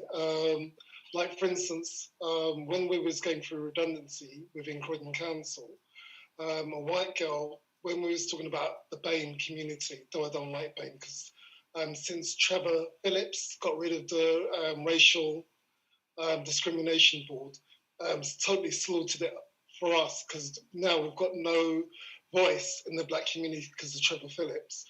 But apart from that, this white girl comes from Lithuania. She said, what about me? I'm a BAME. I should be a BAME. All right, though she had blue eyes and she was white, she said, I'm in a minority, especially in our team. All right, so they tend to use things as a weapon. All right, also, there was something important. When I'm looking at institutions, I believe that police, NHS, the council, they're all institutionally racist. The law courts, every one of them. All right, and one thing I've noticed as well with BAME, all right, they never stick up for black people. If there's a black dispute, or there's like a what do they call it again? You're going into like a, do you know when you, oh gosh, what's the thing called again? We just spoke about it. When you're going into like an argument with your employer, what do they call it? Tribunal. Tribunal. Sorry about that. And I'm in employment, or used to be. But when you go into tribunals and you deal with BAME, they never stick up for you. Or if you're going into a fight with a particular thing, like, for instance, I wanted to be a project manager or get a project management course behind me, and I had to fight my department. So they wouldn't sort of give me that. They said run out of budget. So I had to go to another department, manipulate the situation, all right, and they okayed it. So I said to my boss, can I go on to this course? He's got no money, and he's a black guy. All right, so I said, okay, not a problem. It's coming from another department, and they're going to give him money. He wanted to know who, so I said, right, it's this department. Will you back me? And he said, okay. And then in the end, when I was doing the course, I was meant to be working from home. My big boss said that you can't work from home on that day, all right, because with shortened resources, I had to fight that as well. Then my course people went bankrupt. then I had to still get my course, so I had to fight that. I had to fight the Director for Economic Growth. I had to fight different departments to get what I wanted. I won it in the end. I created enemies. My black bosses, none of them supported me. All right. In fact, they was really backing their white managers. So as long as you are in the right, you'll always win the battle, providing you don't bottle it. That's all I've got to say. Yeah. Thank you, Brian. Thank you. We all know why unions were created. It was so that the white man could maintain roles and positions without us challenging them when slaves are free. I'm going to bring Teresa in now. Teresa, I've asked you to unmute. Teresa? Hi, sorry, I was trying to unmute. Hi. This is quite, I don't know, I normally don't get upset, but this just brings me back to what you said, Naomi, about how racism is so natural, normal for them. I had, they nearly killed me, the best way I could say it, 34 years ago. And then they nearly killed my child. And I came back to the hospital a year after the crisis that happened to me. And they said, we can do a report if you wanted to. They waited a whole year and me coming back to the hospital to even give me that much. I'm just really wanting to tell people that everything you said, I have actually experienced. And if it wasn't for the fact that I became the security guard of my child, I would have been without her. The doctor, they said, I begged them for a whole 12 hours to call the doctor to come and see my child. It was a baby. And they said, no, and there's nothing wrong with your child. She's fine. She had breathing difficulties 30 odd years ago, and they refused. And it was only God that saved her. And eventually when the doctor came, they immediately, within 10 minutes, sent her to an emergency hospital. And she'd been trying to save her life as a baby for 12 hours. And they didn't listen to me. They wouldn't listen to me. So everything you've said, I hadn't really realized that I'd experienced what you were talking about as a mother. And what they're doing to the COVID patients is exactly what they did to me. It's incredible to hear what you're saying. So I just want to reach out to you and say, as a patient, I experienced it. I know exactly what you're saying, and it's true. And I would love to be able to help your group. I work with many different projects and with lots of skills, and I'd love to reach out to say, please give me your details. I'd love to help you.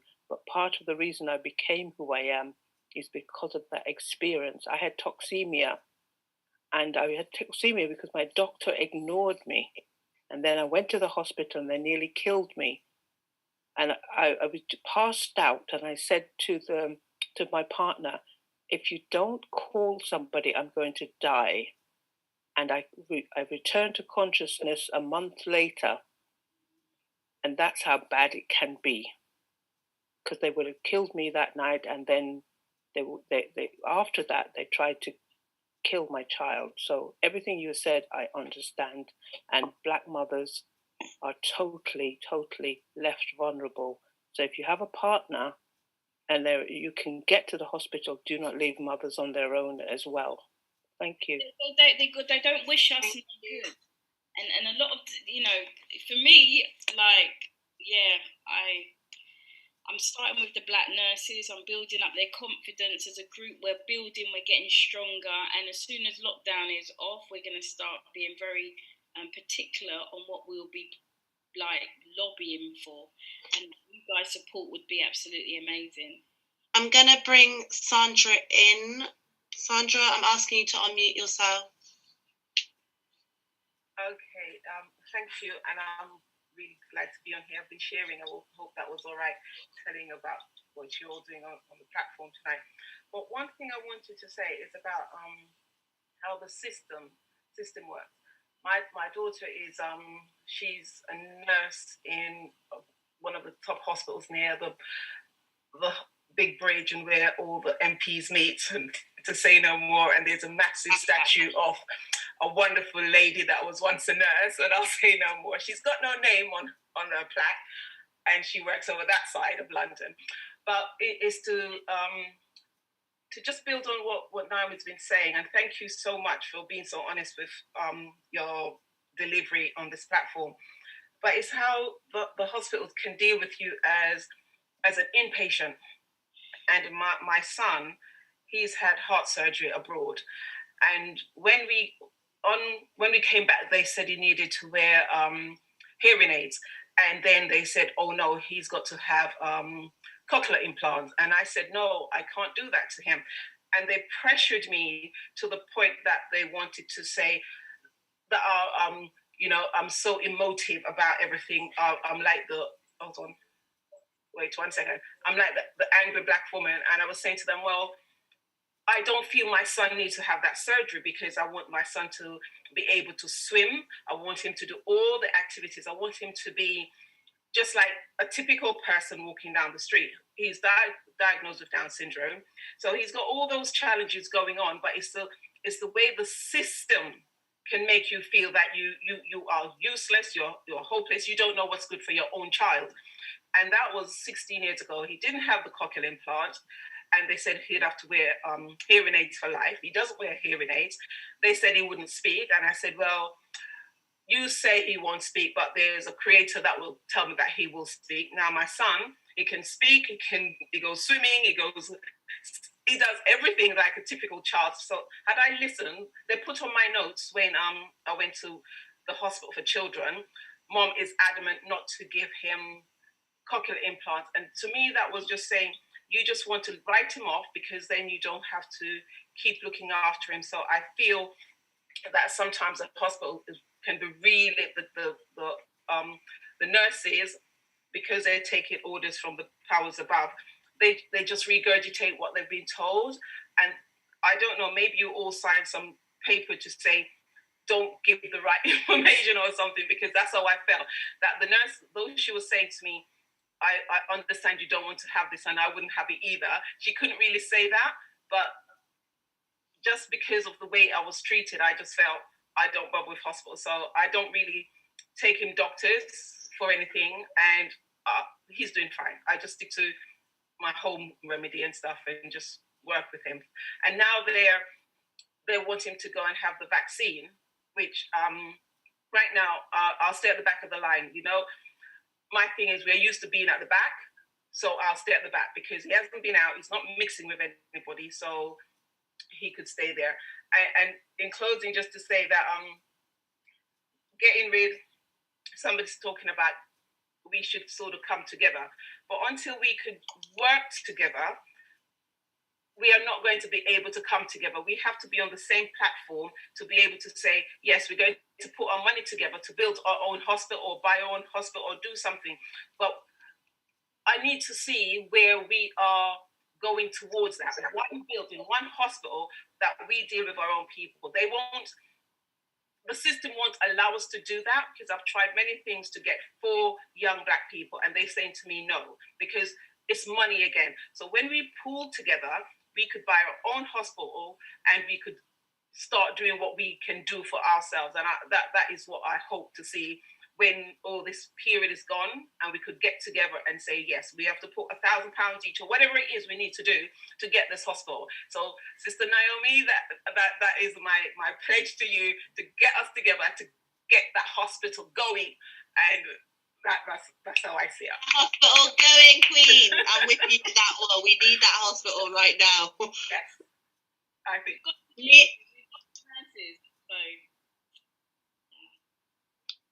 Sorry, if you unmute again. Sorry, I've muted you, Bison. No, I was just saying that is something I'd like to see. Yesterday, I was talking to my mom, and she's an ex-nurse. And the question was, what was the hospital that you worked in? And she said, Hackney Hospital. And then I said, oh, yeah, is it still there? And then she said, it's Homerton. I was like, so even if we said we're going to get that Hackney Hospital building and revamp it and do whatever it is we need to do, but that is the first thing I'd love to see, a Black hospital that treats Black patients. They can't stop us. Once we start with one, we keep it moving. Thank you. Brilliant, brilliant. I'm going to bring Neil back.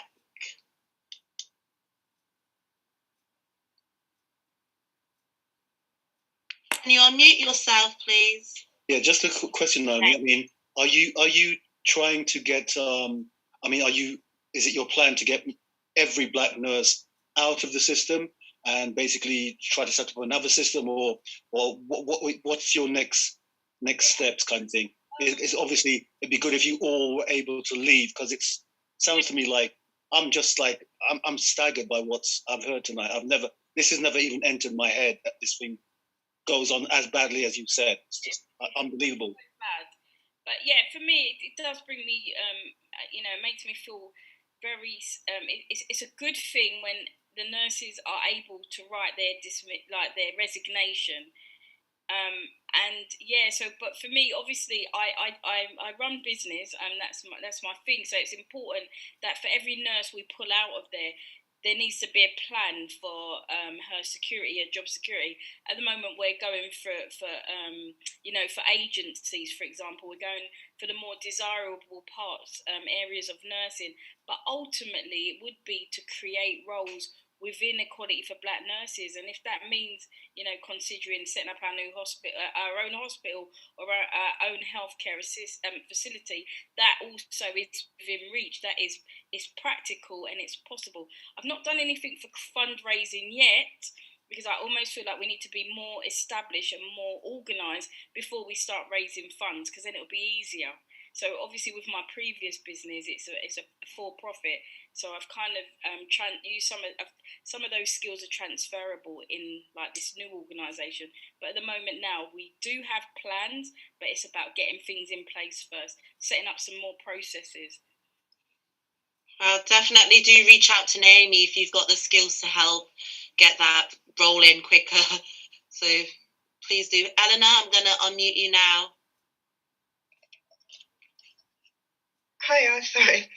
Hi, thanks for unmuting me. First of all, I wanted to say to Naomi, I'm so sorry for what you've been through. I can't tell you how painful it's been to listen to you, but non-surprising, because as a patient, as a Black woman, myself, my family members, I don't think I've come across a single Black person that hasn't encountered discrimination. Here's a really good example.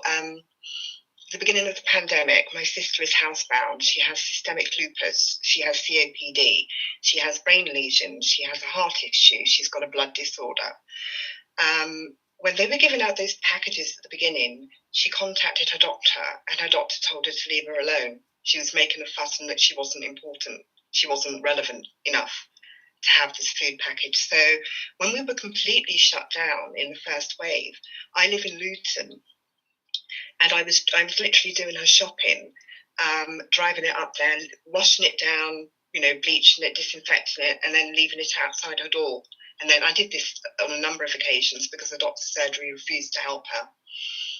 I've had experiences where, this is something really personal here, but I thought it would just encapsulate what has happened in my own life with doctors, and one of the reasons why I refuse to engage with them, particularly with this vaccine, because as I've tried to say to people, it's all very well taking the vaccine, but if something goes wrong, even if it's a moderate side effect, I can't go to a doctor and say I'm having this side effect, because they'll just tell me to get lost. They'll say they're not interested in our pain. They don't think that we experience pain in the same way that they do.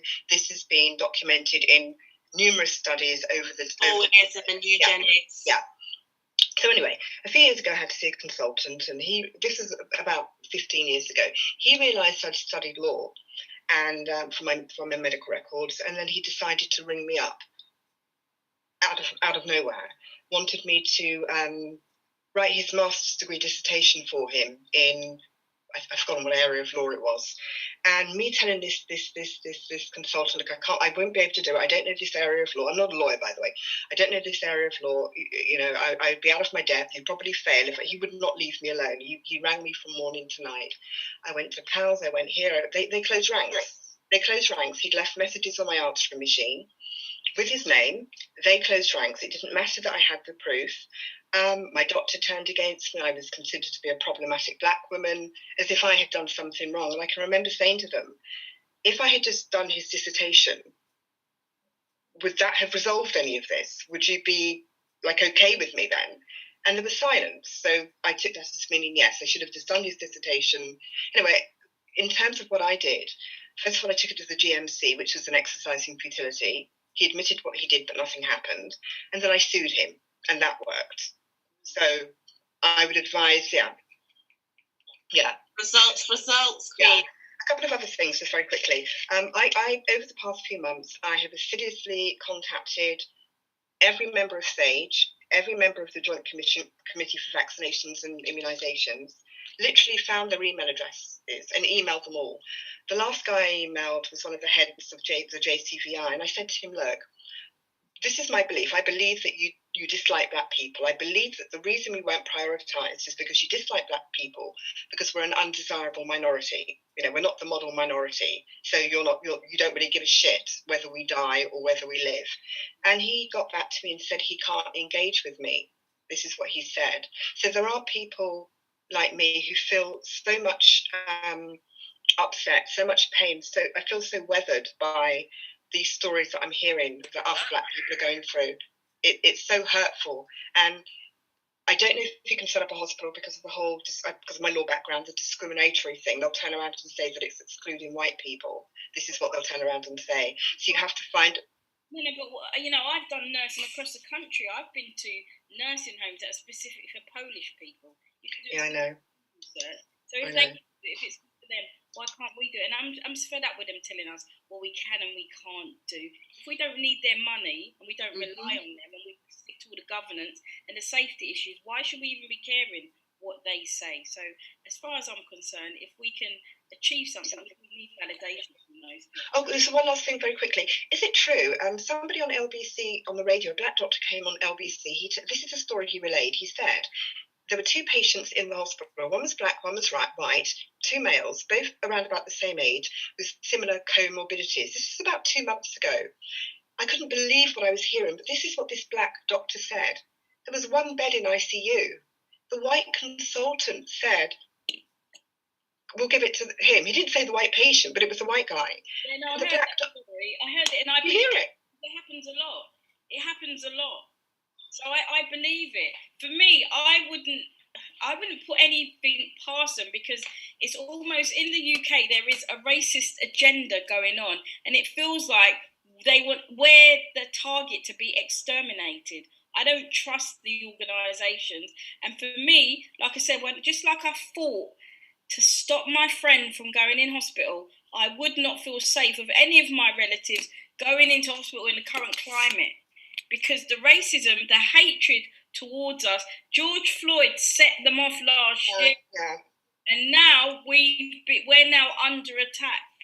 Anyone would think that we started this pandemic. This is what I've been thinking. Anyone would think that this pandemic started in Barbados, the way that they've been acting towards us. I'm sorry, that's it. The fact you said Barbados. Girl. I'm going to bring Joanne in. Joanne, because you haven't contributed yet, so I'm going to ask you to unmute, sweet. Hi, me? Yeah. Oh, hi. How are you? I did speak.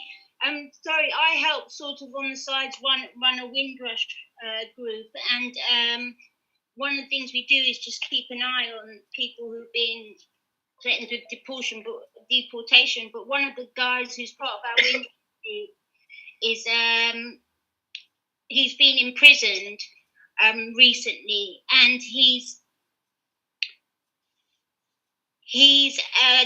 won't talk to anybody. He won't talk to any of his friends. He's basically shut down. But one of those things about it that has happened is that he's gone on hunger strike, and we're really worried about him. And we've been calling the prison, and they've just said things like he's just being a petulant child. I mean, there's a million stories much worse than this, but we're really concerned because internally that he is shutting down. He's showing all the symptoms of shutting down, like refusing to eat. But because he's of African descent, they've just said he's being a petulant child. And they've also been quite rude to people when people have called to try and find out how to help him. And I've spent today, and a few other people have, trying to get advocacy externally. And I went to an organisation and asked them, can they help? And they gave me no solutions whatsoever. And the thing about this story, there are millions and millions of stories like this, and we don't know how to get in contact with them. I'm sorry, I know it's not about the nursing thing, but it's mental health, and it's.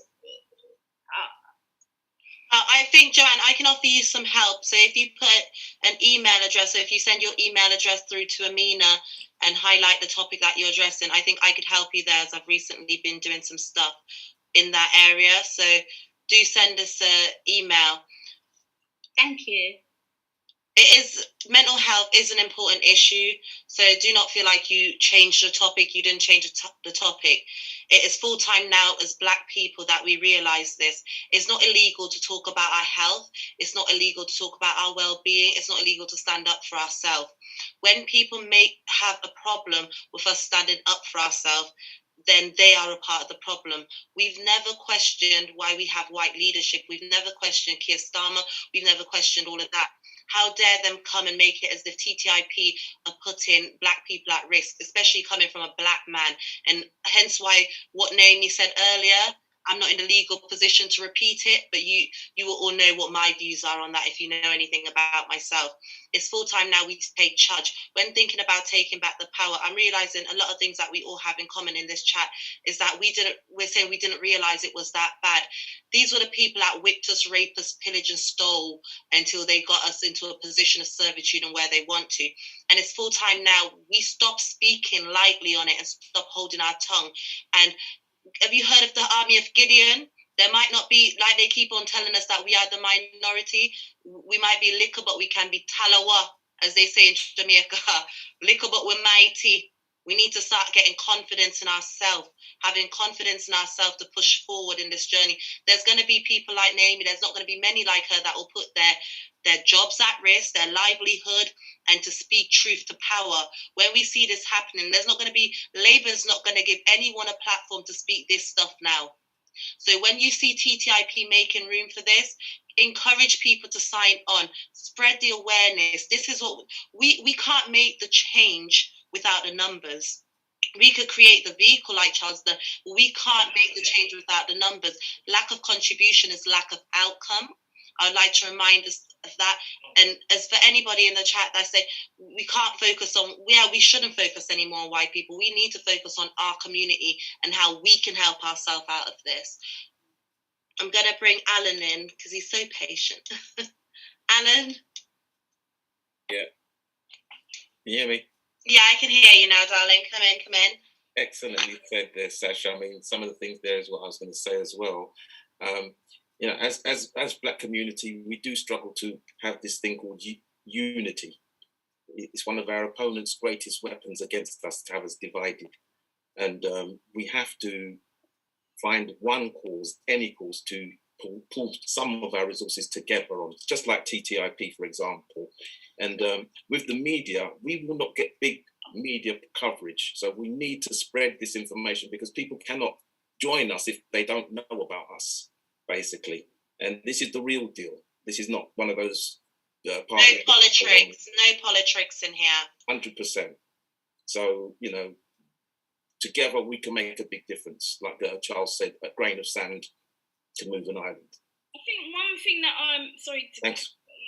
Yeah, one thing that I find, though, it's really important if you can get hold of therapists within, so what I found is having therapists within our group helps us because even myself, we've all been traumatized. And until we can start addressing our trauma and deal with it on an individual level, it's very difficult. So even when I first set up the organisation, it was like my colleagues and other nurses, they were bringing their trauma in, and that trauma was quite destructive within our group. So that's what it prompted me to say, this is out of my remit. I don't know how to deal with it, so I'm going to bring trained therapists in. And as a result of that, we've now got 6 therapists, and now we're actually trying to write a therapy program specifically for people of colour. So, you know, that's in the sort of beginning parts of it. But I felt as a group, I think any group, even your group, if you can bring in therapists to support one another, it pays dividends, because we are all suffering. And this self-hate, you know, getting to the root of it in these big groups collectively actually can connect us together. So I think a lot of this talk about we're not connected and, you know, all those negative things, once we get therapy, get therapists to come in and help us work through those, we just become stronger. And that's what the healing process. I think definitely we should start the healing process in our community. Empress Judah is the administration for something called Black Health Call to Action. If you've not heard of Black Health Call to Action, you need to hear about them now. They're the active campaign who are working towards coming up with a tangible way of resisting the COVID-19 vaccine. Whether that is through letter, they're looking to form a coalition that will help them. So if people are looking for like-minded people that are unsure about the vaccine, or just plain straight, I'm not going to take it, I do not have that trust there with the government, do look at Black Health Community Call for Action.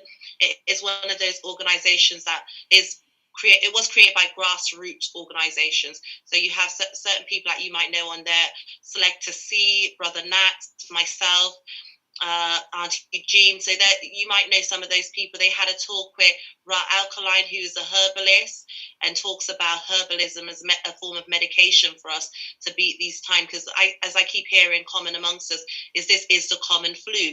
And we've had people like Dr. Sebi come from us, and Dr. Sebi was tried by the Supreme Court, and they could not prove him wrong. They could not tell this man he did not cure AIDS, blindness, sickle cell, diabetes, and all of that. So we know that there's natural cure. It's about time we start to resist these pharmaceuticals, because not only do they not know our black bodies and understand our immune system, they have made no rooms for us. They do see us as disposable, and they see our children as their next working labour force. How can we resist that? Join organisations, become members of community groups, and keep yourself informed, not information, but informed. And that is why we bring the opinions that they don't want you to hear.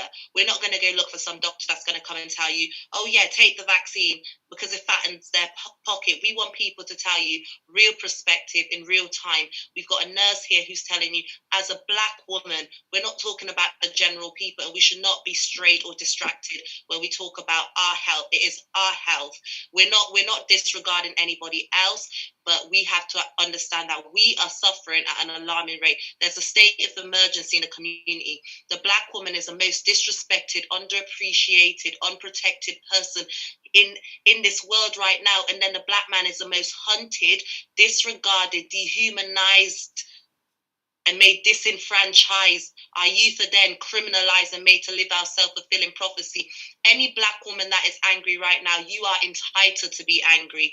You are supposed to be angry. If you are not angry, there's a problem. If you are breeding for your children to die and you are not angry, there is a problem. We need to preserve our generations, and in doing so, we have to stand a bit more, my people. I'm not going to tell you something you haven't heard me say before, but it's a simple way. Lack of contribution is lack of outcome. Simple. If you're not registered, get registered tonight. Introduce family members to it. Let the word be spoken at dinner tables, the same way that we will speak of Boris Johnson at our dinner table. Let us ignore those people. Let's get onto more platforms that support our way of thinking and understand why we have these fears. There wasn't just Darwinism and eugenics. There was Tuscany. There was the Ethiopian tribe. We have Prince Charles, who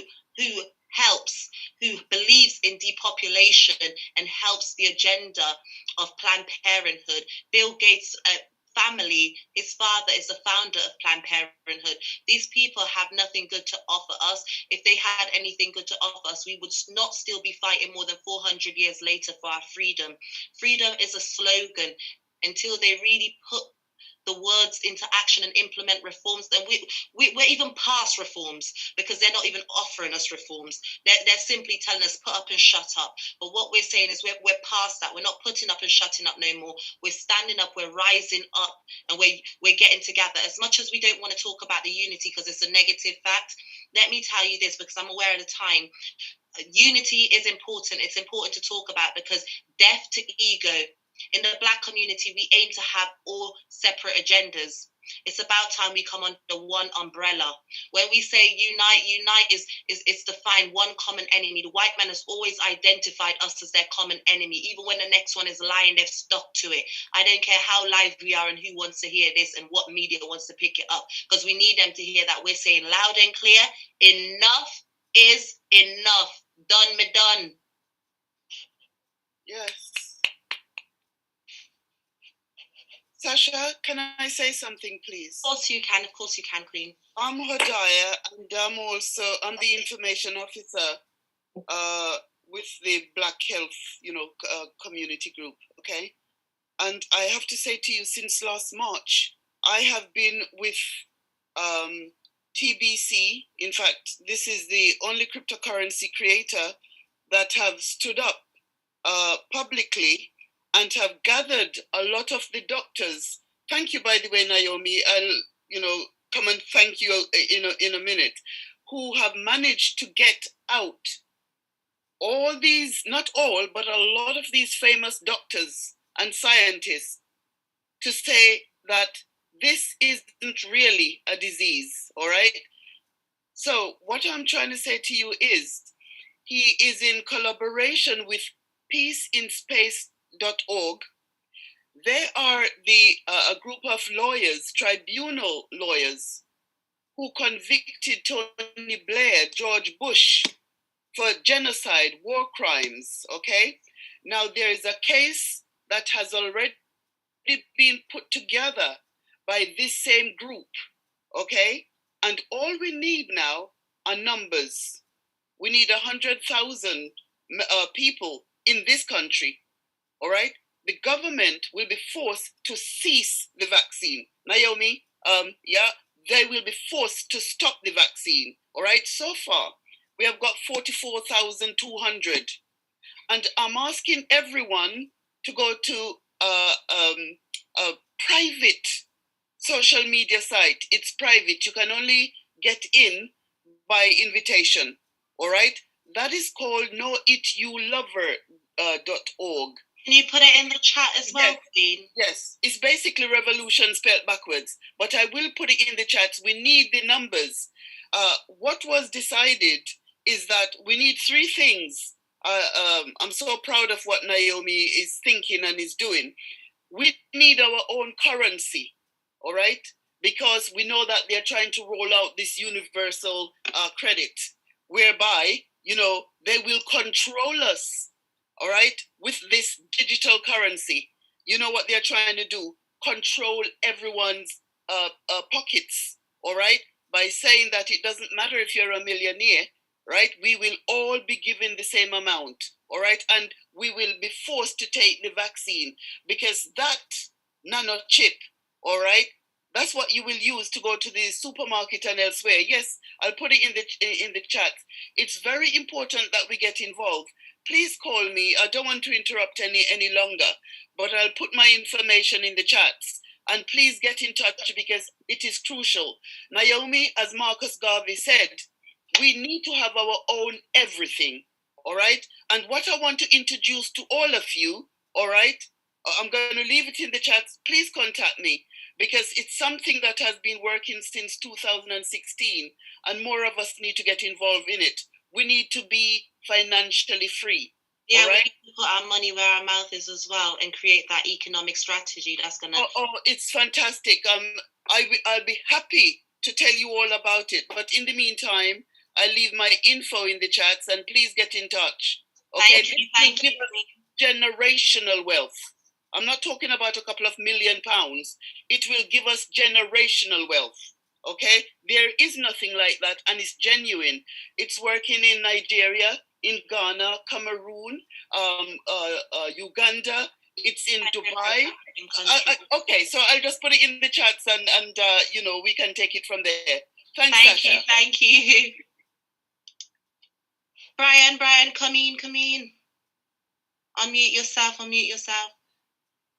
Yeah, to do Naomi, my sister's a psychotherapist. She works for various councils, does a lot of write-ups for them. So I don't know if you need any psychotherapists. Absolutely, definitely. Like I said, I'm just trying to organise the therapists that we've got.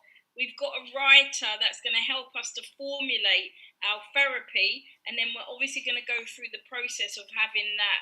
You know, obviously it's not by choice, but I want to get it authorised. In fact, I'm going to put it through the process so that it becomes nationally recognised as therapy. Because if you look at the founders of the therapy that the therapists are using, like they're working from, you know, none of them look like us. No, it's people like Carl Rogers. Yeah, Karl Marx. Yeah. So what I'm hoping to do is create our own therapy to support us. That's brilliant. You're gonna have a chat with her because she's quite. Hello, yeah. So I need to contact you. All right. Also, sorry, Brian. Is there another question? Because it's 10 I was just about to drop something to you guys. When you're talking about hospitals as well, who is the #1 black hospital in the world? Does anyone know? And they're the #1 black university also in the world. Does anyone know? Can you tell us, Brian? Can you tell Howard Hospital and Howard University in Washington, D.C. So they're leading in certain areas as well around the world in what they do. So things can happen if black people come together. All right. And I just want to say one little thing. My little gripe is with the black people ourselves. Why are we always fighting each other? Why don't we trust each other? Black people, the only people I've come across who will fight against each other. The Indians don't do it. The white people don't do it. We're the only ones who don't trust each other and will stab each other in our backs. All right. Obviously, there's certain conscious black people, but there's a lot of black people who don't like black people. I was just speaking to one just a while ago before I came on here, and telling them about your organisation, and the person was screaming, all right, very negative towards anything black. But that's all I've got to say. Their trauma, it's the trauma. It makes them hate themselves. Because when they have to face this, they can't deal with it. So it's trauma. This is why we need therapists that are trained to be able to support those people. Because sometimes they're not all coconuts. That's the thing. Some of them are on the. You know, I'm sure we could categorize it into stages, but they need support and they need help to love themselves. Because I think that one of the speakers, somebody made a comment. Once we love ourselves, the rest just falls into place. But as long as you've got that self-hate, when you look at your brother or your sister with the same black skin, you hate them. And that's what we have to do. That's what we have to deal with. Those people, we have to try and show them love and empathy in order to make them love their blackness, in order to make us love each other, to become united. Yeah. I agree. I agree with everything that's been spoken here tonight. And look who's popped back, guys. Mr. Gordon's back. Do you know what? I just wanted to say, just on following on from that last point, I was having a conversation with Queen Diambi, and she said something that resonated with me, and I think I just wanted to share it with the group because I thought it was quite important. But what she said to me, she said, as a group of people, she said, in fairness, she said, we've had so much done to us by white people. They've enslaved us. They've raped us. They've bondage. They've every conceivable wrong, from buggery to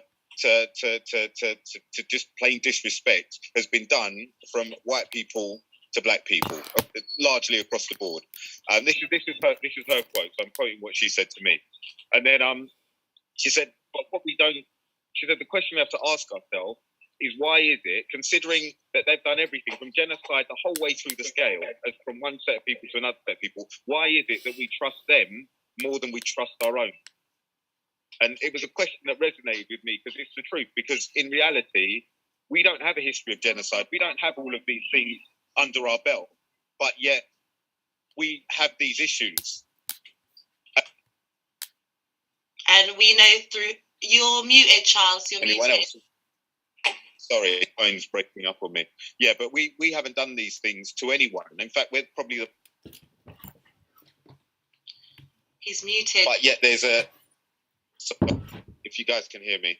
But yeah, so I just thought I'd share it because I thought it was quite important. Because it made me think, and I think it's important that everyone just takes a couple of seconds to think about it. Why is it that we trust white people more than we trust our own people, considering what they've done to us and considering what we've done? We aren't the ones that have gone out there and had a history of genocide. We're not the ones who have gone out there and taken over continents. We're not the ones who have gone and basically pillaged other countries and all over the world largely.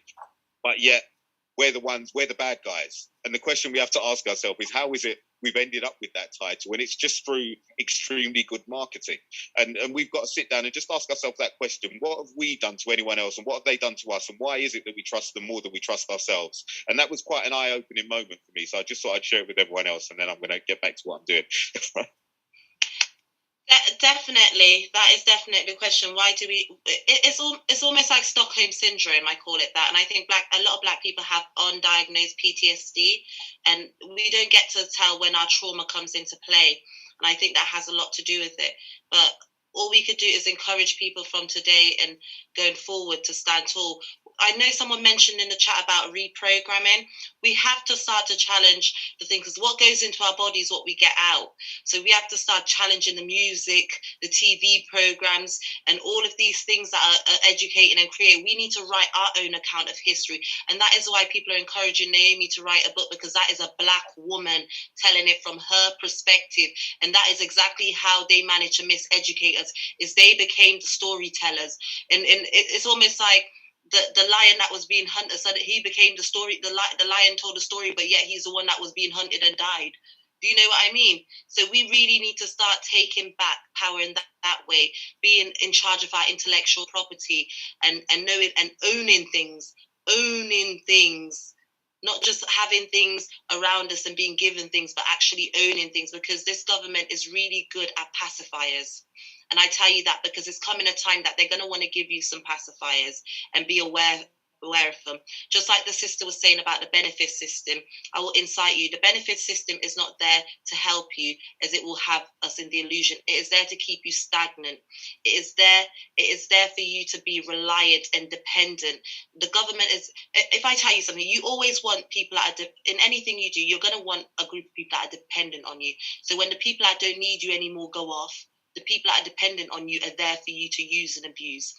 This is what we tell. They're there to keep us stagnant. Any system that is there that's telling you you're not allowed to save more than 6,000. If you're on, it's basically financing what your diet should be like, where you can live.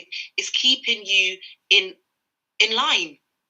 And it's about time we start to see that. And they are busting this benefit system, because they're putting every and anybody on it. And imagine when it goes bust, if we feel like we're already impacted by people not having recourse to public funds, some people not having the right to work in this country and stuff, if we think that we're already impacted by it, imagine when it goes bust. They're going to want to starve us. There are certain things that we need to start working on and actually put action. I love the conversations, I'm not going to lie. But what happens after the talking? Just like how people ask me after the protesting, after the marching, Sasha, what's next? I'm asking you guys, after we've spoken here, after you've heard what we've got to say, after you clearly experiencing the inequalities in your life, what is next? What is next? Put the petrol in this vehicle. Let's mow them down, because they know it is written. The book is coming through. They know their time is done. We can't afford to stay the tail any longer. Any longer we stay the tail, we are doing our children a disservice. And we're not going to get a chance to apologize to our children anymore, because we're going to be alongside them dying. Yeah. Indeed, yes. So Naomi, thank you so much for tonight. You've been nothing less than brilliant. You're everything that we aim to be. And thank you. I hope that the ancestors continue to guide and protect you on this journey of speaking truth to power. I hope that we get to interact with you again for an update on how things are going, to bring light to the platform again that you're creating.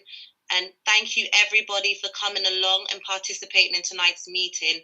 I'm going to let Alan and Lester in for the two last questions before I do wrap up. But when we wrap up, I am going to ask everyone to unmute. I'm going to try and unmute you all and see if we could do a chant saying, united we stand and divided we fall. But I'm going to let Lester in quickly. And Alan, are you unmuted? Go first. Oh, hi. Yeah, as Black people, we do tend to stay, apart quite a lot, and it is one of our defaults. But there is a lot of us that actually feel the same way. Like I say, the common cause. So we need to get together and not worry about the other ones that are the naysayers. Let them go wherever they want to go. There's enough of us to do one particular thing if we can actually get our act together. So yeah, just don't worry about the ones that don't want to be on board. If we build something sensible, it may actually sway them to say, yeah, you know what, there's something real here, because there's been so much BS in the past. It's hard for even Black people to follow anything because we get let down. Like the guy said, even Black people were doing things against you sometimes. So let's just find out who we are, let people stand up and speak for what they are, join the party, what they actually believe in, because the Conservative and the Labour Party don't actually have anything like reparations in their manifesto. So for me, that one word shows me that the TPI party are sticking up for people like myself. So where else are you going to go? This is the strongest time and part that you've got to take part in. You're making history here. So it's time for Black people to stand up if they want a significant change. And that's what I've got to say. We'll do it with or without them. We prefer it, and we'll get there a lot quicker with everybody on board. Yeah. I know I've started to unmute everyone. If you could just keep just a little quiet till Lester spoke, and then we're all going to get an opportunity to do the together chant. So Lester, if you could unmute yourself, please. Hi. Yeah, I just wanted to really throw it out there to ask this group what they feel about gestures, and I'm calling it a gesture because I don't think it really does anything.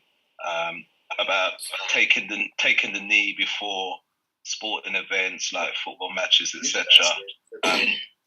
Does the group feel that this is an effective way of highlighting racism, or is just a gesture? I think I can, as an activist, I would like to say that I won't say anything less than highlighting racism, because that will be doing a disservice to Colin Kaepernick, who risked his whole career to stand and to make that the first step in the first match. Can anybody else mute if you're not speaking? So we will say it is a political sign. Whether or not someone feels like they should do it, it's up to them. We don't think anyone should be forced to do it, but I won't take the Priti Patel note and say, no, I will take the knee in solidarity. Can I say? Hello? Right, can I speak? Yeah.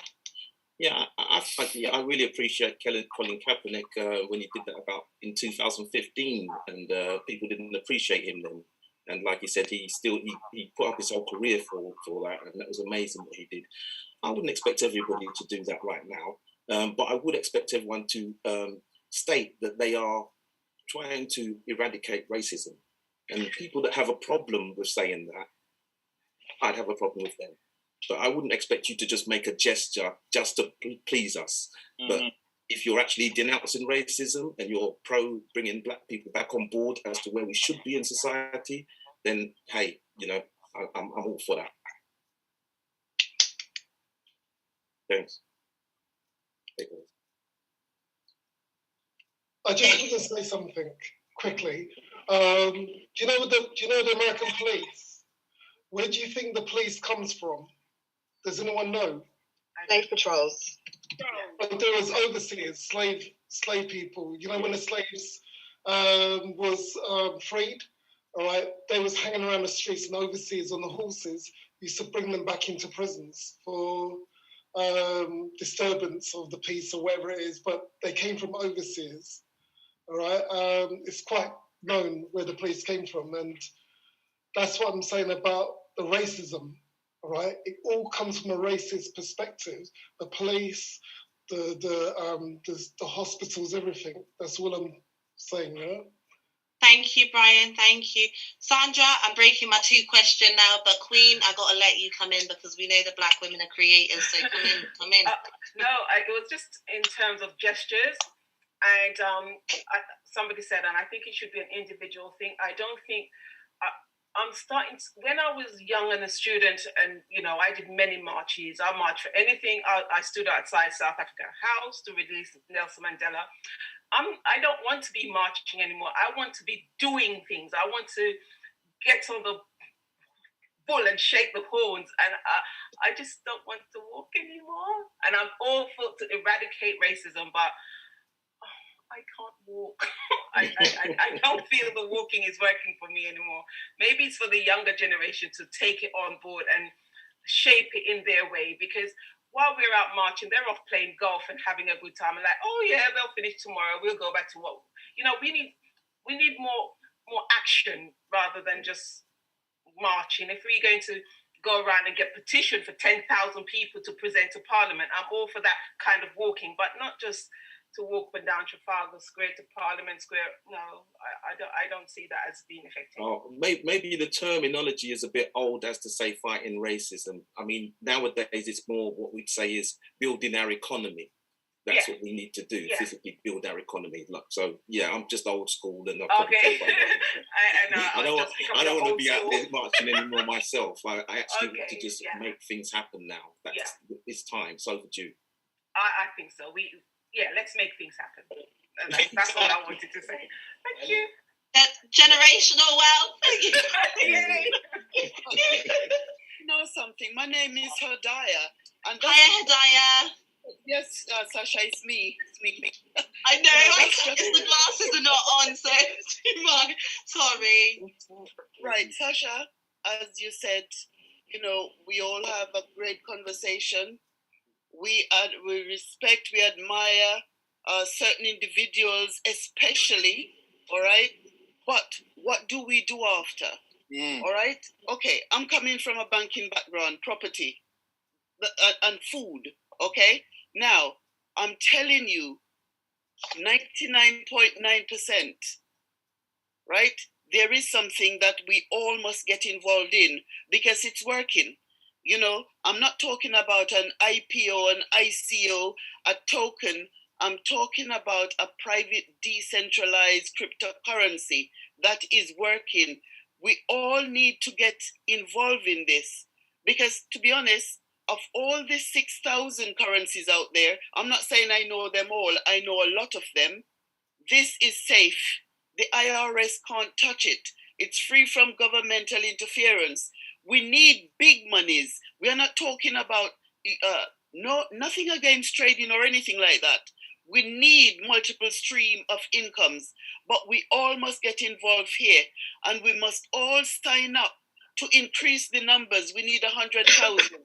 So please, if we have to arrange another Zoom or contact me, all right? We'll do to see if we can have you on to the presentation. Right, Sasha, you're a dynamic young person. We need to go forward. We don't have another chance, all right? They really want us off this planet, all right? But I can assure you this is working, all right? I'm using it to build. You can buy land, you can buy properties, you can go to restaurants. This is a genuine currency. It's not a holding wallet. Okay, so it's three things I'm talking to you about. The legal aspect by these legal bodies, all right? From around the globe, by the way, these judges, all right? Sasha, I'm not sure if you've been on any of the calls with Shanice from Galaxy. Yeah, Galaxy Radio. So it's genuine. And regarding the chief judge, he is into this currency that I want to tell you all about. So, Sasha, if you were to send the names to me, I can contact everybody because we deserve it. We need it. We can't be happy for reparation. It's not going to happen. The Queen herself said slavery was not illegal. So trust me, it's not coming. We want it. But sorry, don't cut her a second. Don't cut her a second. Who's that? What she's saying is true. Oh, Joe? You guys making my Zoom all informal now. Yeah, you see what listen. From when she said Tanisha, that an assistant, she just bought land in the Gambia. So I know this crypto thing is important. And what she said, just into the website, I've used the private me, so I'm going to go into the website. But when she said she's got some land off this, can you hear me? No, not properly. You're breaking up. 1 second, stay there. very choppy. Stay there. 1 second. Stay there. What about now? Better. Yeah, what about now, though? I can hear you. You can't fire this information because you lot are not going over 10:30. Fire away. You're muted. Unmute yourself again, King. I've logged into the website. Yeah? Yeah. I have the invitation code, and it's looking good. And obviously, when she said that she knows Sister Shanice, and Sister Shanice just bought landing in Gambia as well. So all of this is important. So if everyone gets on board, and we can find out what this is about. Well, I will tell you, Judge Alfred, he's a senior judge. He's joined. This is about common law. That's what we need to be involved in. We need to leave their... We need to leave their commonwealth so we can be in the wealth that they want. Yes, and we need to create our own African currency as well. Yes, we need that's the thing. We need to all go under one. Yes, and we need to create our own African. It's definitely the revolutionary banner. We need our own revolutionary banner. So those high whole black people around the world when we start boosting up this campaign. So we need to get active, network with everybody. Is this regarding universal law? Universal law? This is about common law because TBC, for example... Not universal law, no? No, okay, sorry, something else. Sorry. How you lot just take me over like this? Sorry. You're not even making me hot. Hello. Yeah. I'm sorry. No, we're going to get in touch with you, Sister Daya, because I do think it is worth putting you in the entrepreneurial, because we are firm believers in economic strategy here. So we are definitely going to get in touch with you about you doing a Zoom. But for now, I'm not going to take any more questions. Because we want to keep more to talk about and have... I've got 2 kids, guys. 2 kids. But more power to you all for coming. If you can unmute yourself, I'm going to play a song in the background while I prepare that. If you can all just work towards unmuting yourself. Just to be free. Yeah, I'm muted. Sing the song with me. No, are you going to use the charger? You can unmute yourself. Yeah. And get a little sing out, bring back some positive. Bring back up your vibes before you go. We promise you. And we know they say a promise is a comfort to a fool, but you're not dealing with fools.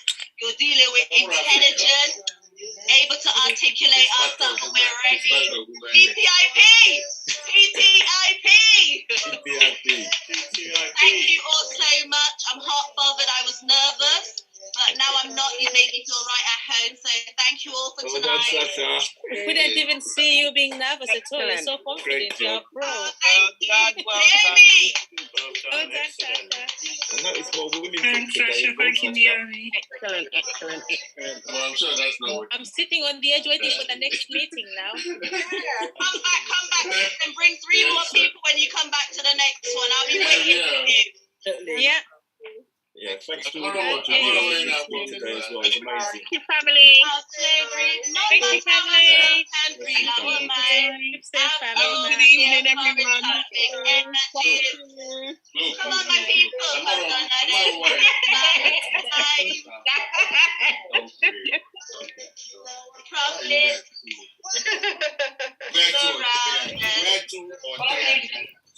If you're a TTIP member, do stick around for our debrief as you go. I doing this thing now, but what I am